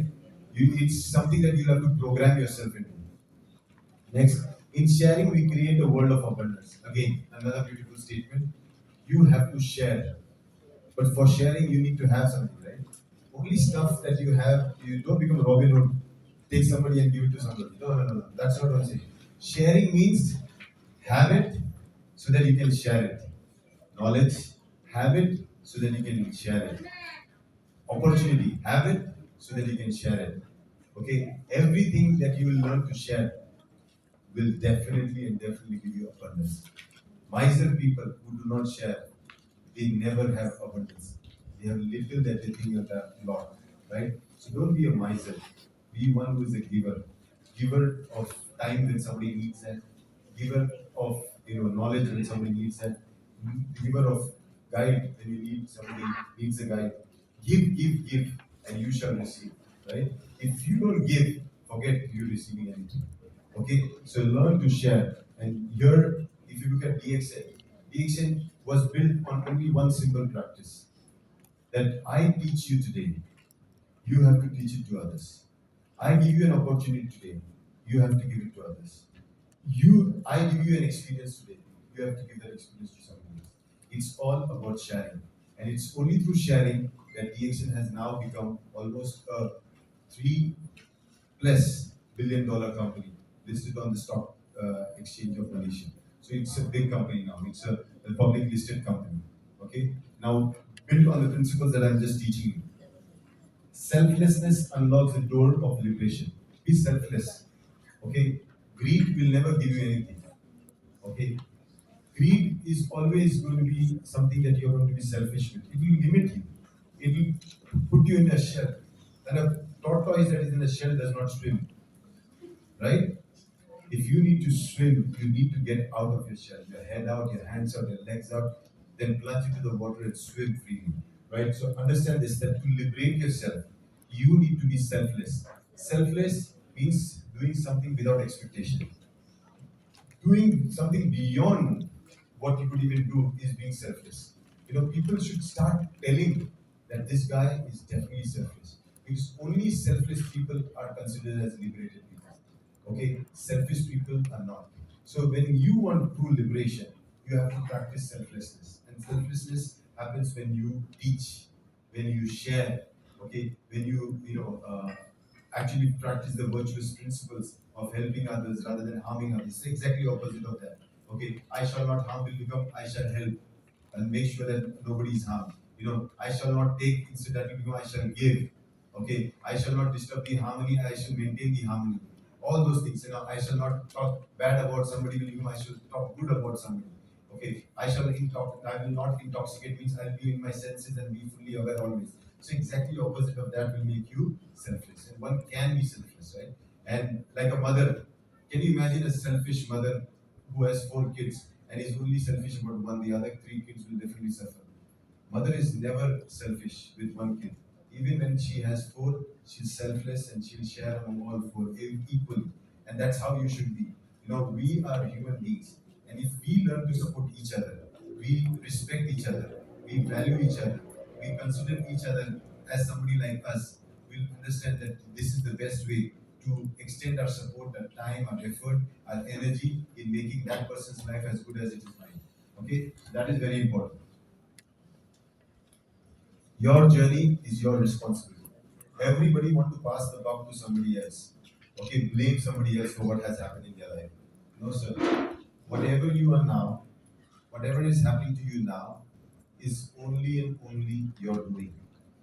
Whatever you are going to do in your life, whatever you want to become in your life, is your responsibility. Nobody on the earth is going to take that responsibility for you.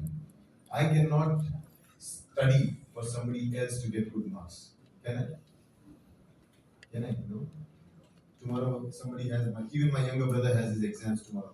And I'm very selfless. I say, my brother, I have to help him. So let me study tonight. Let him sleep. Don't worry, you sleep. You can go to the exam and you'll pass. Is it going to happen? No, sir. Somebody wants to, dance, and I go to classes for him. It's not going to work. If you want to achieve something, who has to do it? You. You have to be responsible. A teacher can teach you, but to study is the responsibility of the student. You cannot blame the teacher for not having good marks, right? So usually in schools, I go for parent-teacher meeting. They invite me as a speaker, and when I go to the school, the parents have this complaint. My son is not doing well. My daughter is not doing well. I think the teachers are not, doing their job right. They should be more focusing on the children's education, making it more simple. Give tons of reason why their child is not doing good. Okay, is that going to be the solution? No. I always tell them, like when a potter makes a pot, okay, he or she, whoever is making the pot, takes clay which is unshaped, puts it on the wheel and rotates the wheel, and then with pressure, not with one hand, with both hands, from the inside outside shapes the pot. So the teacher does one part, the parents have to do the other part if you really want to shape the child's future. If a simple thing like education also, the child goes to study in school, but when he comes back from school, to make sure that he's doing his revision, he's studying again at home. Okay, is the job of who? The parent. Okay, if parents are busy watching Netflix and on the phone and telling the child to study, what is the child going to do? No, he's going to copy and imitate his father and mother. He's going to say, they are enjoying, why should I waste my time studying all this? They have done enough. All of the hard work they're doing it for whom? For me. Then why should I do all the donkey work? Let me sit and enjoy what they are doing. And then you have failure coming in their life. Right? So remember, you are always being watched by the people around you. Always be a performer because they are watching your performance. Okay, they'll watch your failure and then they will actually, pass on all the critical comments. They will look at your success and pass all the praises to you. They are just, the world is watching you perform. be a good performer.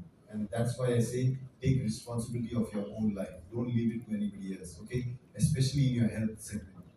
When people have a condition, say cancer or something, and they're detected with cancer, they leave it to the doctor to treat. Is the oncologist going to treat you? No, he's not going to treat you. He's just going to prescribe a medicine that's going to treat you. Is that medicine going to treat you? No, the medicine is going to do just a job of killing the cancer cells. Who is going to treat you is you, how you treat yourself with the lifestyle change, the food habits, the thinking processes, all those things. You have to take the responsibility of starting to feel good, healing yourself, taking it in a journey. Not leave it to the doctors or to the drugs to take care of you. No, no, it doesn't work like that. You have to take that responsibility. So, this is the most important thing in your business, in your career, whatever it is, take responsibility. Because responsibility comes from people who are responsive. Responsive is basically a word made for ponsive. Ponsive means to ponder. Is a little rational thinking before you do something. Okay, don't react. Don't be just impulsive to act on something. Be responsive.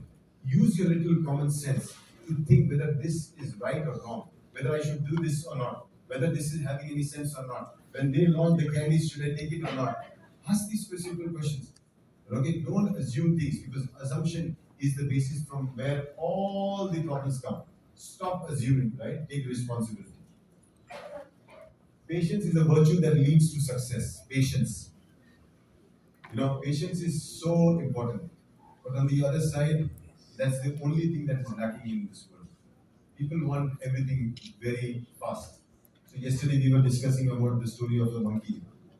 There was this monkey king, okay, and had a group of monkeys in his, you can say, team, and they lived next to the village where these humans were living and nicely settled. And the monkeys came down for a meeting, the annual gathering maybe, and they started to discuss.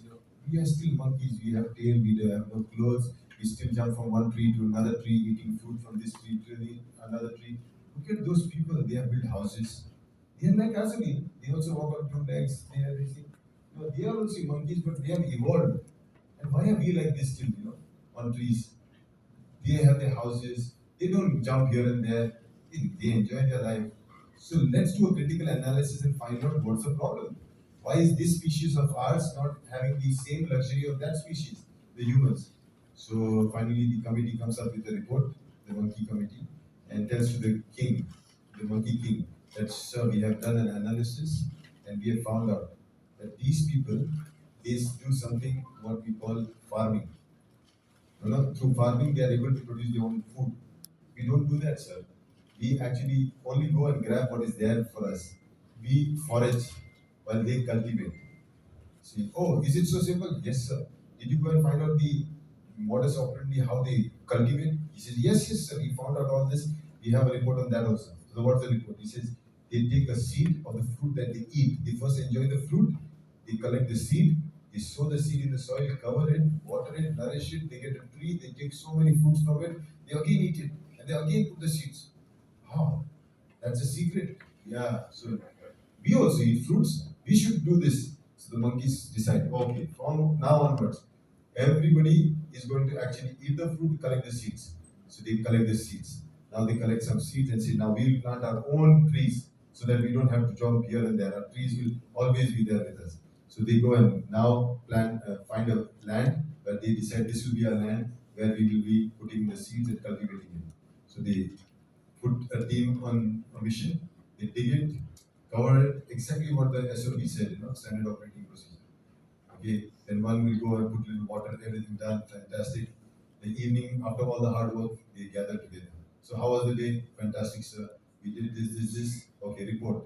Okay, sir, so many sheets on, water done. Very good. So tomorrow who's going to go for review? They say, okay, we will go for review. Okay, check. Okay, the second day, the team goes checking. There's a team that goes to check. Oh, we put the seeds, nothing came out. Something problem. They go and check if all the seeds are there. Oh, okay, open check, all the seeds are there. Oh, fine. Everything is there. Check. Seeds are there. Okay, covered. Next day report. Sir, we checked. First we went today morning, nothing was there. So we thought the seeds had gone. But we checked open, the seeds were there. So don't worry, everything is under control. Fantastic. Okay. The second day, the third day, we keep on doing this. Never does it we come out from that. Okay, with every day you go and opening and checking, you'll never get a tree.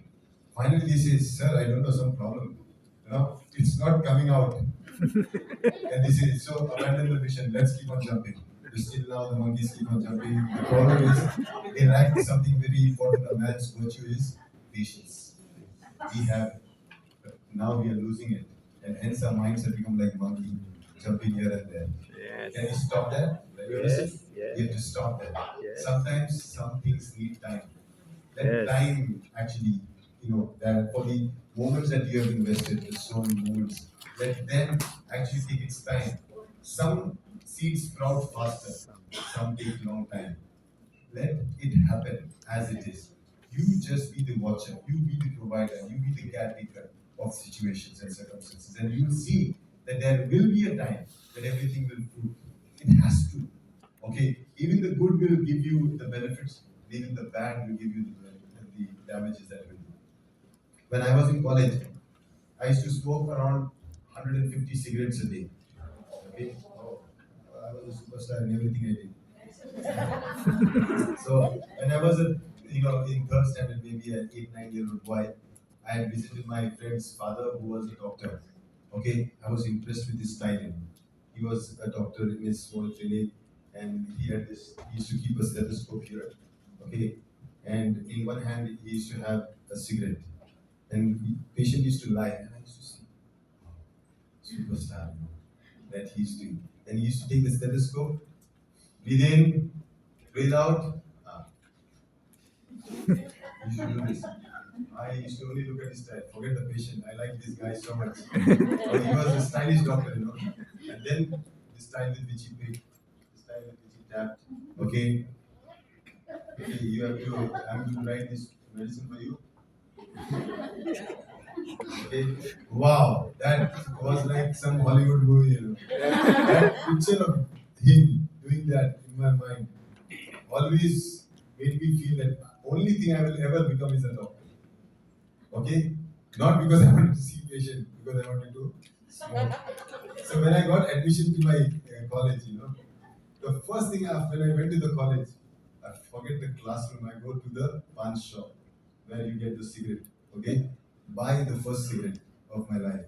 Take it and try it. Exactly what I had been dreaming for so many years. The time had come for that thought to ripen. Okay, I had a lot of patience, you see. I became a doctor or took admission in a medical college only and only to fulfill that wish that was planted there. So I'm telling you, patience will fruit all your things. Okay, I waited there, I take the cigarette and what a bad performer. So somebody from there, so it's said in again Lao Tzu only says, I think so, or somebody the Chinese philosopher says that when the student is ready, the teacher appears. So while I was still a student, suddenly from nowhere, an angel teacher comes. Hey, what are you doing? This is not the way you smoke. Teacher, can you teach me? Yeah. And he's teaching me. Can you even be having the first lessons of smoking? Okay, he's telling me, hold a cigarette like this. Take it inside, deep. Wow, that's really challenging. Let me do this. And I'm impressed with this teacher who's doing this, with the one cigarette. Try to. No, practice, practice. Okay, one more after this. And he's teaching me. He becomes my guide. He becomes the best friend. And by some time, I've actually mastered the skill. Now, I become so good that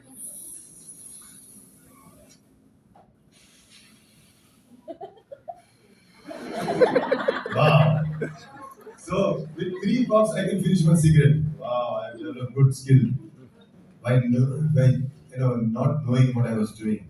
I was being conditioned by all my seeds that I had sown, the things that I was fulfilling, my foolishness and everything. I was studying in a medical college and going to do all the things that was just going to kill me, right? I became a smoker for almost 4 years. I kept on smoking. My fingers become like this. My lips become black. Okay, I lose weight to almost 50 kg.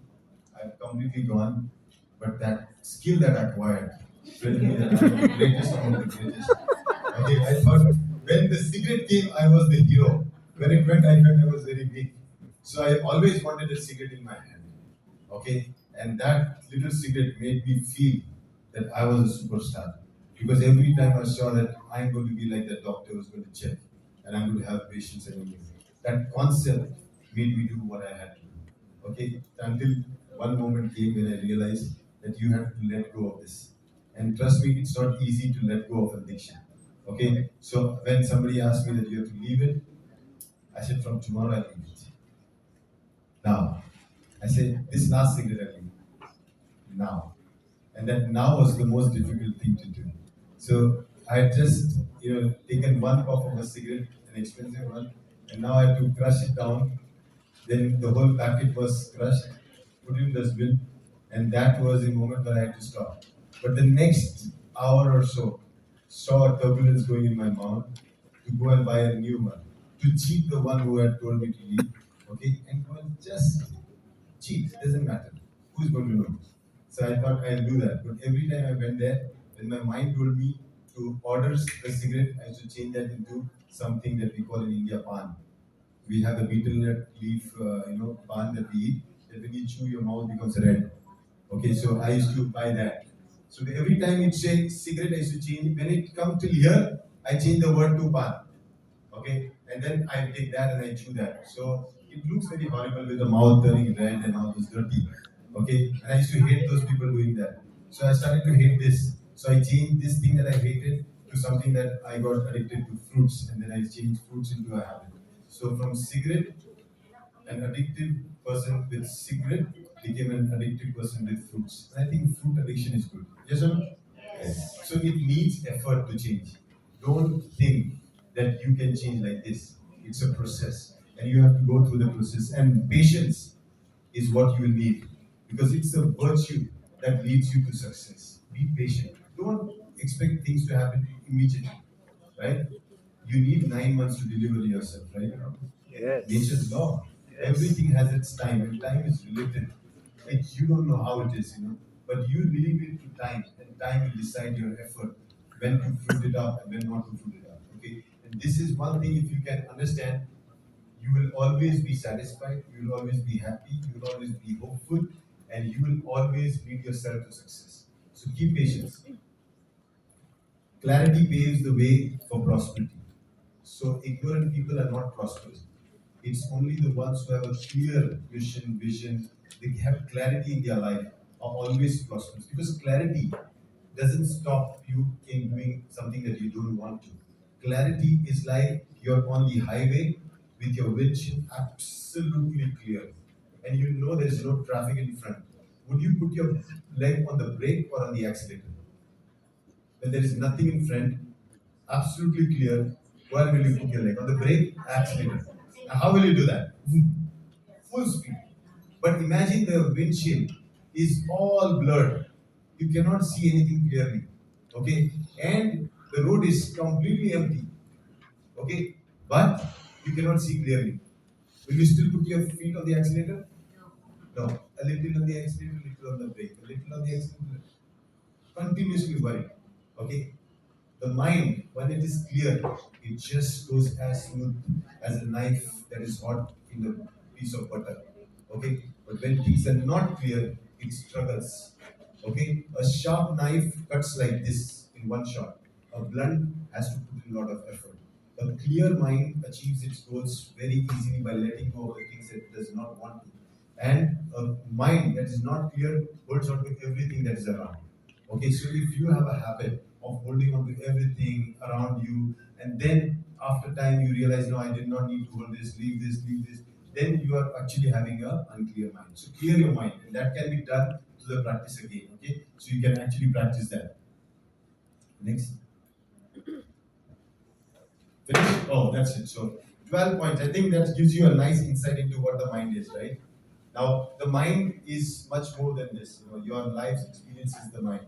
And I think if you look at it with this little skill, you were able to do a lot of activities.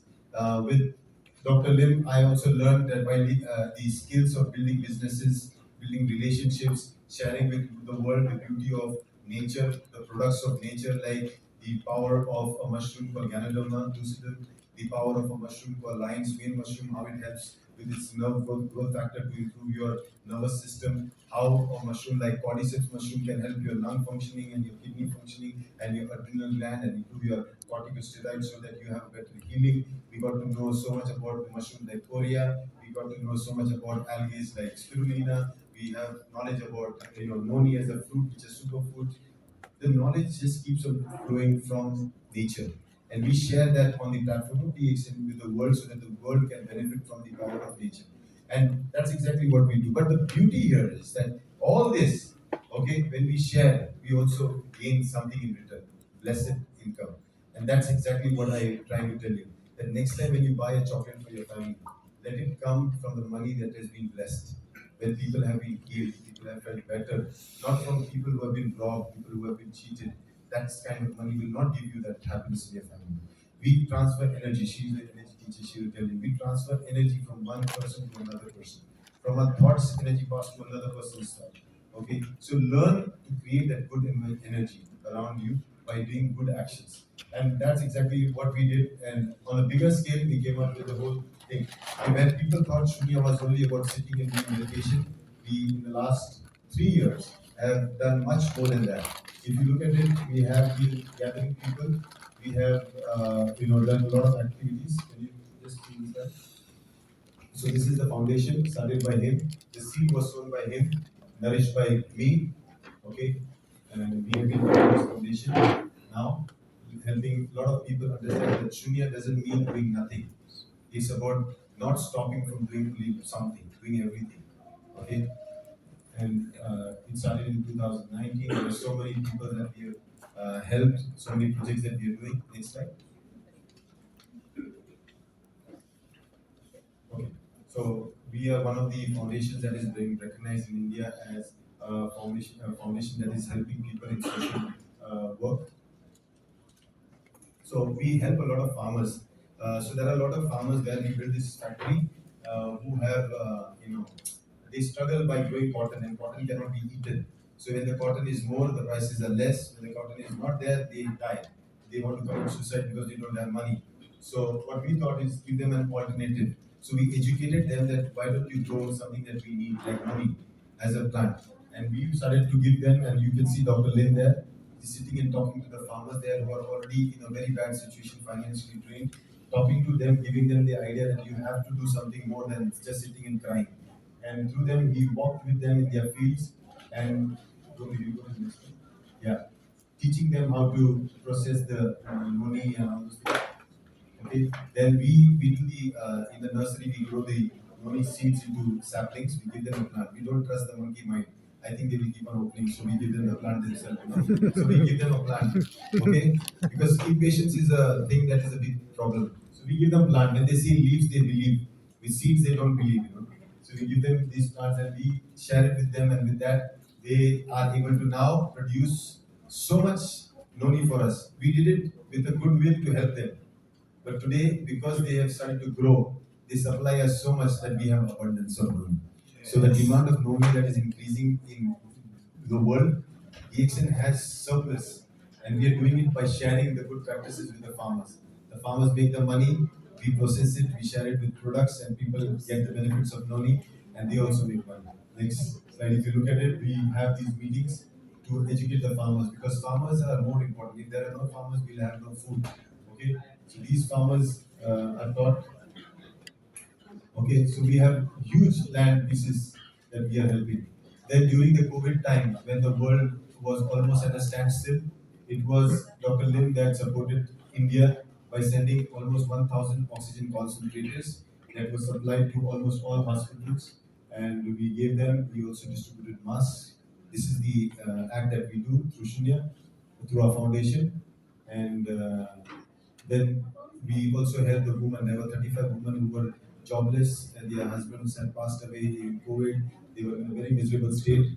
We gave them, we set up a factory, apparel factory, which they started stitching. But we thought, what will they stitch? Something that people can buy. Okay, so we started to sync it with our Shunya concept, and we started asking them to prepare kimonos. So they prepare kimonos for us, These are the women that they do, and every woman has a story. And they thank Sif for changing their life. This is the kimono that we wear during our meditation practice also, just to support them. Okay, so everyone who is wearing a kimono or has a kimono, thank you so much because you have been supporting this family and their livelihood, their children will all are very grateful and thankful for you to support them. Okay, and this is the activities we do. We have a lot of produce for the women empowerment. Then on a mega scale to bring the society as one big family, we unite everybody to sit and walk together. Because if we can sit together, if we can walk together, your society is already in harmony, right? So now we teach them to sit together. We have gathering, huge gathering of 22,000 people, 50,000. Now next gathering we have 50,000 people sitting together and we're taking. Then we walk together. We follow somebody who can lead us in the way. We walk together. We teach them. On one side you sit still, the other side you have to walk and work, right? Don't do nothing. Okay, so these are the big gatherings we do. We do corporate programs. We help. We work with a lot of corporates. Uh, like this is within our own factory. Our employees are told to practice stillness, and then we have in schools we do that, and we go and give this. And these children could sit for half an hour. Can you imagine a kid just like 7, 8 year old can sit still for half an hour doing nothing? It's an amazing feeling for parents. Okay, so I think so, yeah. So we have this training that we do. Move on. So we also provide water facility. If there is no water, good water facility, we provide water facility for people to drink. So that's one thing we do. Then this is the like the lawyers, India's largest lawyer group. There's Eustress, is a Delhi-based law firm. We have corporate programs. We go for a 2 day retreat where we help them actually detox their mind, still their mind, so that they can perform better with more rational mind. Then these are the internship programs we do. We help students who pass out without skills to develop skills so that they get a job or they can have a business or they become independent. So we do that. One of the things because of the internship program was these kids came up through Dr. Lim's direct learn teaching. They came and they developed a product called kombucha, and it is India's top selling product. We are now the same guys, just 23-year-old guys who had just passed out and did not have a job, with 3 to 6 months of training with us, giving a responsibility. Okay, with a skill mind, they developed India's biggest kombucha factory. The kids, can you imagine? Yeah, so here Doctor also is interested in architecture, ancient architecture, and that's where he builds structures without iron, without cement. So just laying the bricks in a way that they help each other, they hold each other. There's no cement, there's no iron, and he can build a 3 floor building with that. So this is what we build there. Yeah, yeah. So we do a lot of things, ancient texts. We also have an autism center for autistic children where these special kids are given therapy. Okay, so we call it Awesome Kids, and so they spell with AU, Awesome Kids. Maybe Tina opens a branch here. Okay, so this is basically providing therapies for children, but on the other side, a lot of shunya practice for the parents so that the stress and strain of theirs can be reduced. Then we have the ODOC program. I'm sure many of you all have donated in this $1 one child program for giving 3 grams spirulina per day for 90 days to the underprivileged children. We provide them with this nutritional supplement so that these children who have problems with their eyesight, they are suffering from malnutrition, they benefit from this. And so this is the last time when I was in the Philippines, right? That was the photo that was there. So I believe that photo was a good photo because I think the whole movement of Shunya began from now when we started it all here. So whenever Tina calls us, me and Dr. Liv have no option but to go and listen to the master. Okay, so when she calls, we just come because she's the one who, without any expectation, believed in what we were doing. When nobody was believing, she was the one who said that we are ready to do this. And we did a big gathering. I love that gathering. It's one of the most memorable ones. So thank you so much for doing that time. And thank you so much for coming. So if you have any questions, I can take the questions. If not, yeah, please.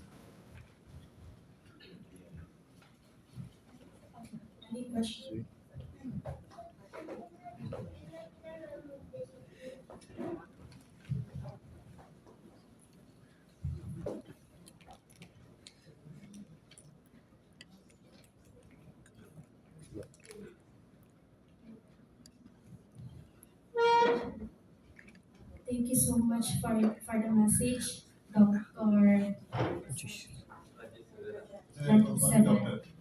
Name Dr. doesn't matter. Rajesh Isabella. I formed three questions here, and my first question is, um, tell us more about the book of Lin Shuqin, since that it's my first time that I saw that he has a book already. This one, which one you want? All three? Okay, I'll tell you. So this one is Dr. Lim's book called My Journey with DXM. Because as I told you, everybody goes through a journey, and I knew that Dr. Lim could build something only when he had went through a journey. And I wanted to bring down that journey in a form of a book so that it remains for a long time with us. We don't want to have hearsay people telling us what the story was. I wanted to put that in words in a book so that the rest in the future will get access to the real story. Then this is the philosophy that actually helped him understand and build DXN. So we say DXN is nothing. DXN and Shunya are two sides of the same coin. Okay, one leads you to peace and prosperity, the other is basically for your health, wealth, and happiness. Okay, then we have the third one is the principles that help you achieve that kind of non-conceptual thinking so that you experience the best of your life. Right? This has been the secret book of all the trade people around the world from almost 2,500 years ago. And this book is based on this very ancient text called the Diamond Sutra, wherein non-conceptual thinking, that is no name, no form.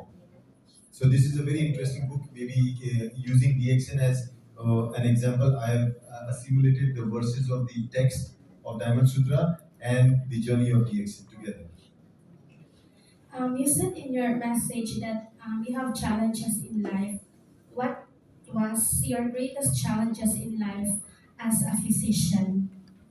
To see somebody without smoking. I think that was my biggest challenge because I was smoking like hell and I was calling myself a physician. Okay, I had a wrong concept. Okay, and the biggest challenge, the most difficult thing in my life, if you ask me, was getting out of that addiction. And I had to do that all alone. It was very difficult. How about as a physician, you've encountered patients that has minor problem and major problems?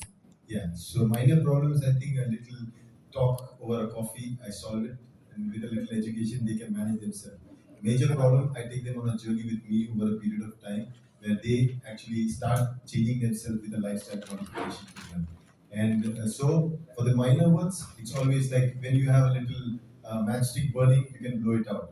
But if you have the house burning, you need to call the fire brigade, right? So it depends, it's always related. So minor and major depending on the situation, we have to act according and be responsive according to the situation. Thank you. Thank you. Thank you. Any more questions? Yeah. So who's going to take over the stage now? No more questions. No, no, no, they don't have. I was very clear. I do want to provoke them for questions. Yeah. Okay. Thank you so much. Huh? Thank you so much. Thank you so much, Dr. Rajesh. And today we are also joined by our country manager, DXN Philippines. And aside from handling Philippine market, he's also in charge of the Australia, New Zealand, Mongolia, previous Russia, Hong Kong. So if you have business partners in other parts of the country I have mentioned, you can also work with us on this DXN journey. So to give you an information also and an empowerment about DXN, let us welcome our country manager, Mr. Rakesh Pandit.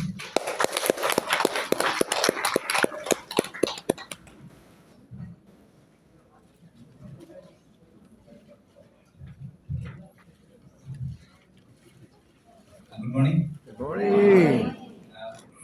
It's very hard to speak after a great speech, you know. Because first of all, you're thinking what to speak. Second of all, you're thinking what to not to speak. Because all the while I'm sitting and she's telling me you're the next speaker, and I was like, what to speak? Because I'm not a doctor.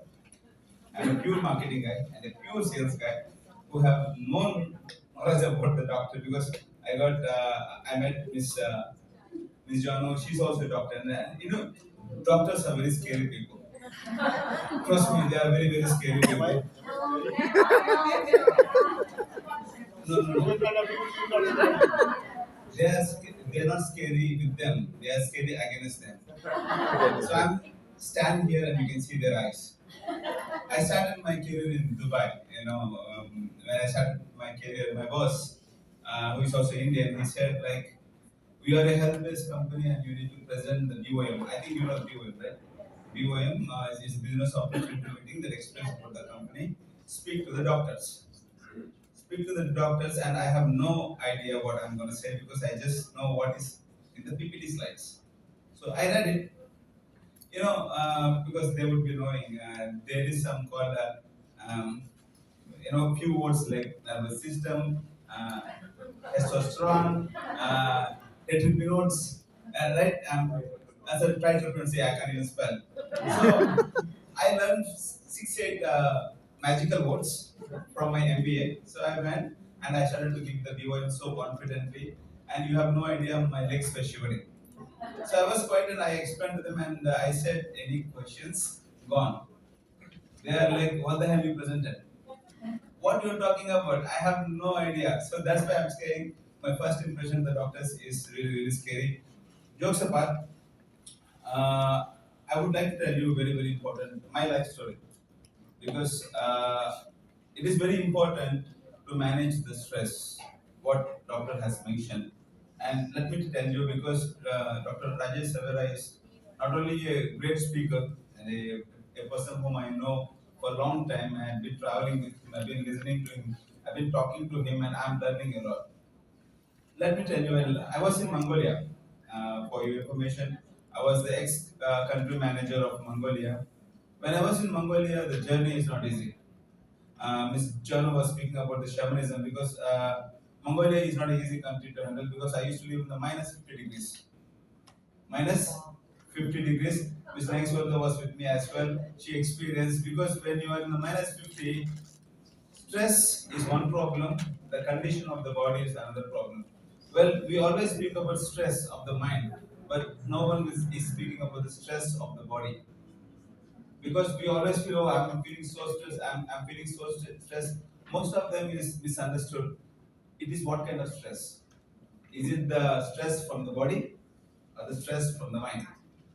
So it's very important for us to understand because the Sunya is one of the, I think recently in 2020, at the time of pandemic, it just came out. It just came out from our executive chairman and just telling what is the importance of Sonia.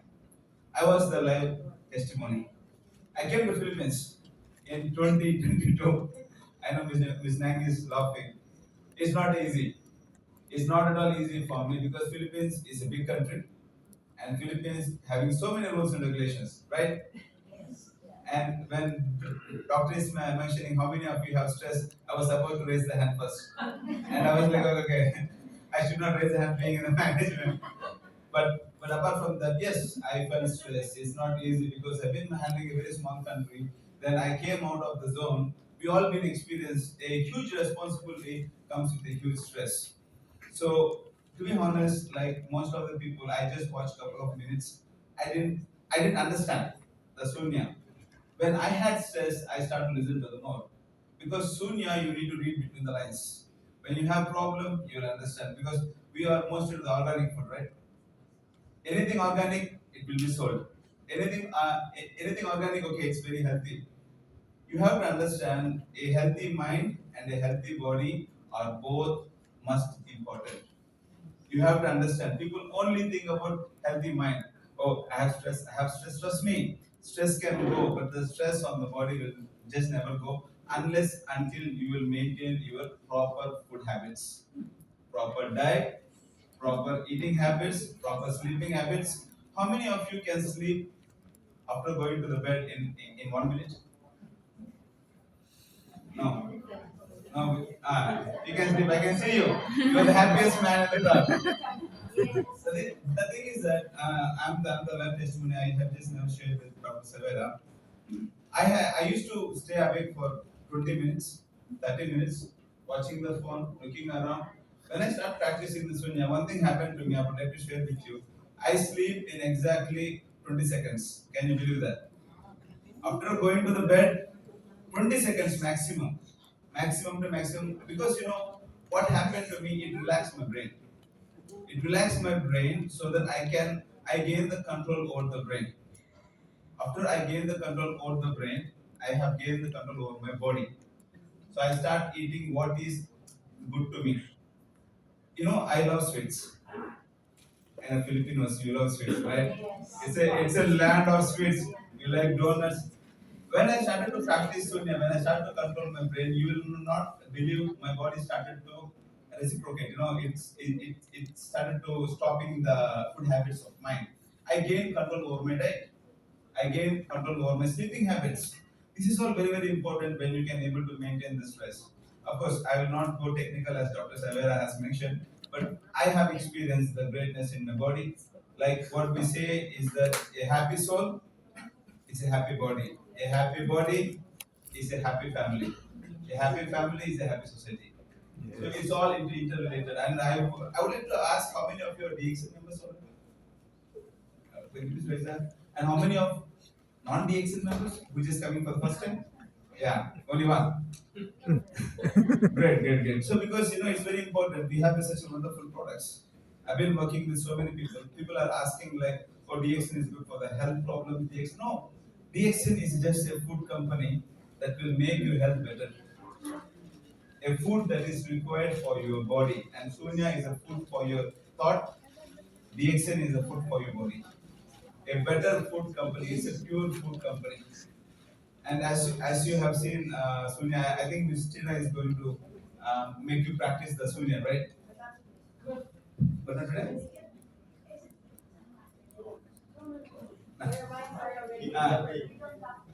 Okay, okay, some other day. Ms. Tina is a very good teacher of Sunya. She will make you practice the Sunya. Try to practice with discipline, and you can easily get the control over the body. With that, I would like to thank Ms. Tina for organizing this wonderful event. And I would like each and every one of you take your life so serious. We live once. We really live once because people right now become so judgmental. Like we think we know everything. Be ignorant and be hunger, because then only you can able to understand. Because I was saying some kind of jokes to Dr. Savera some time ago. When I came to Philippines, people start asking 5'6". They are asking me, "Are you 5'6"?" I said, "I'm not 5'6". I'm not 5'6" because whenever I just go around and whenever I speak, they started to think I'm 5'6". And there is a funny story happened when I was in SM. Somebody asked me, "Are you 5'6"?" I said, "I'm 5'7". People just try to laugh. People become so judgmental. We think we know everything. Trust me, we know nothing. We know nothing, so we need to learn everything. So stay ignorant, we read the books. DXN is one of the best choice. DXN is one of the best thing happened to me. I'm telling you, it's my first company. I started my career very young. It's my first company. After 6 years, I was thinking to change the company, but I cannot. I was still thinking to change the company, but I will not change the company because it's in my heart. It's in my soul. It's in my everything. So first you started to love what you are doing, then everything will follow. So because I will not bore you much because you got some wonderful information that was being given. Try to practice Sonia. Try to follow the DXL. This will make you happy. All I can say, because happiness is not something. Happiness is a condition. So you can buy this condition in the DXL. So with that, thank you so much for the opportunity. I will not speak further. So I really wish you all the best. And we also should thank Dr. Savera for traveling all the way to the world. Well, he's not supposed to be here. I really push him to come to the world so that he can just share his valuable thoughts, valuable experience, and his global ideas with us. Thank you. Maraming salamat. Maraming salamat, sir. So, he's with us for more than 2 years, so we can speak he can speak Tagalog. Also Bisaya. You know what? Yes.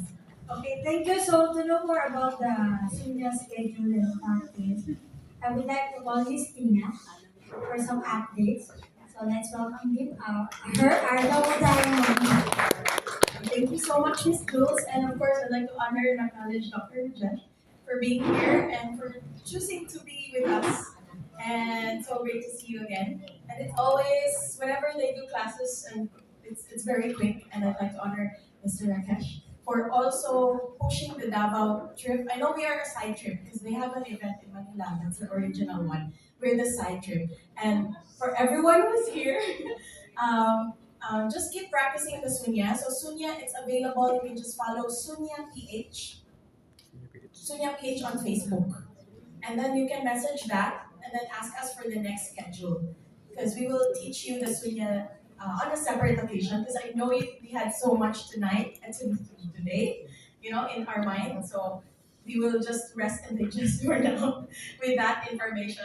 And yeah, ponder upon it. And as what Dr. Samara is always emphasizing is to, pause, like response, ponder about your things that has shown up for us. And yeah, what else is possible? And honoring and acknowledging the Fox tribe, doing the registration, Miss Arian and our wives, yeah, for being here. They were the ones, and of course, Darlene and Javed. So, okay, and with that, no, of course, I will introduce her.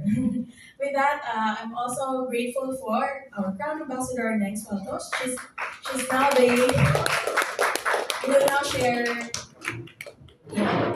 the closing remarks. Yes.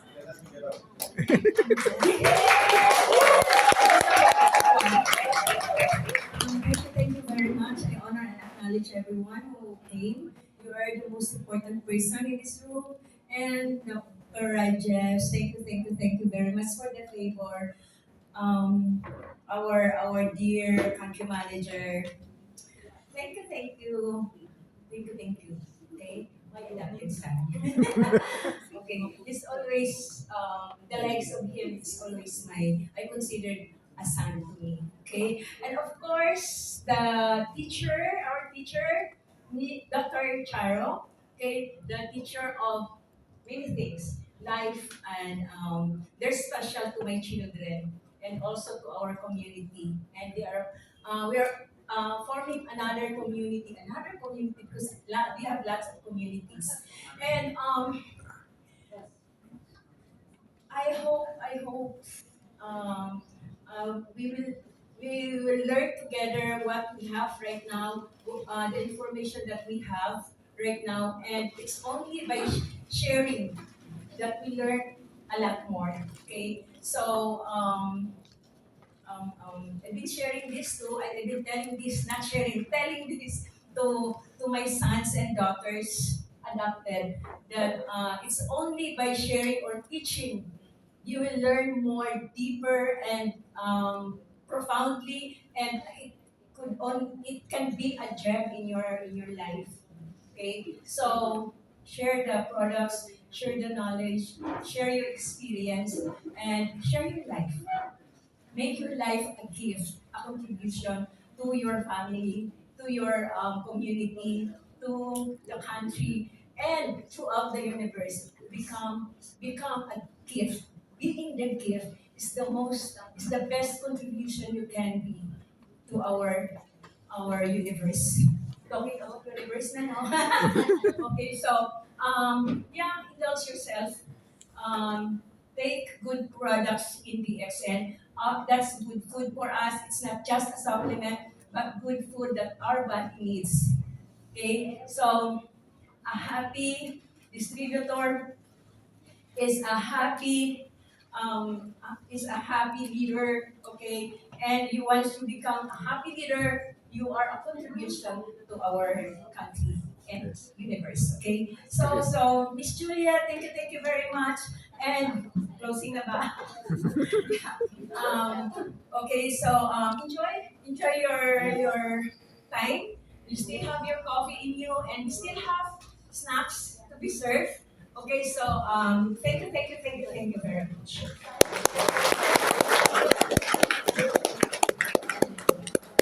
Yeah.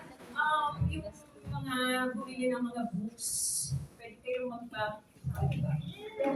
okay. Oo. Yeah, yeah. So, yung mga wala pang books, get one and have it autographed with our great author, Dr. Eustress.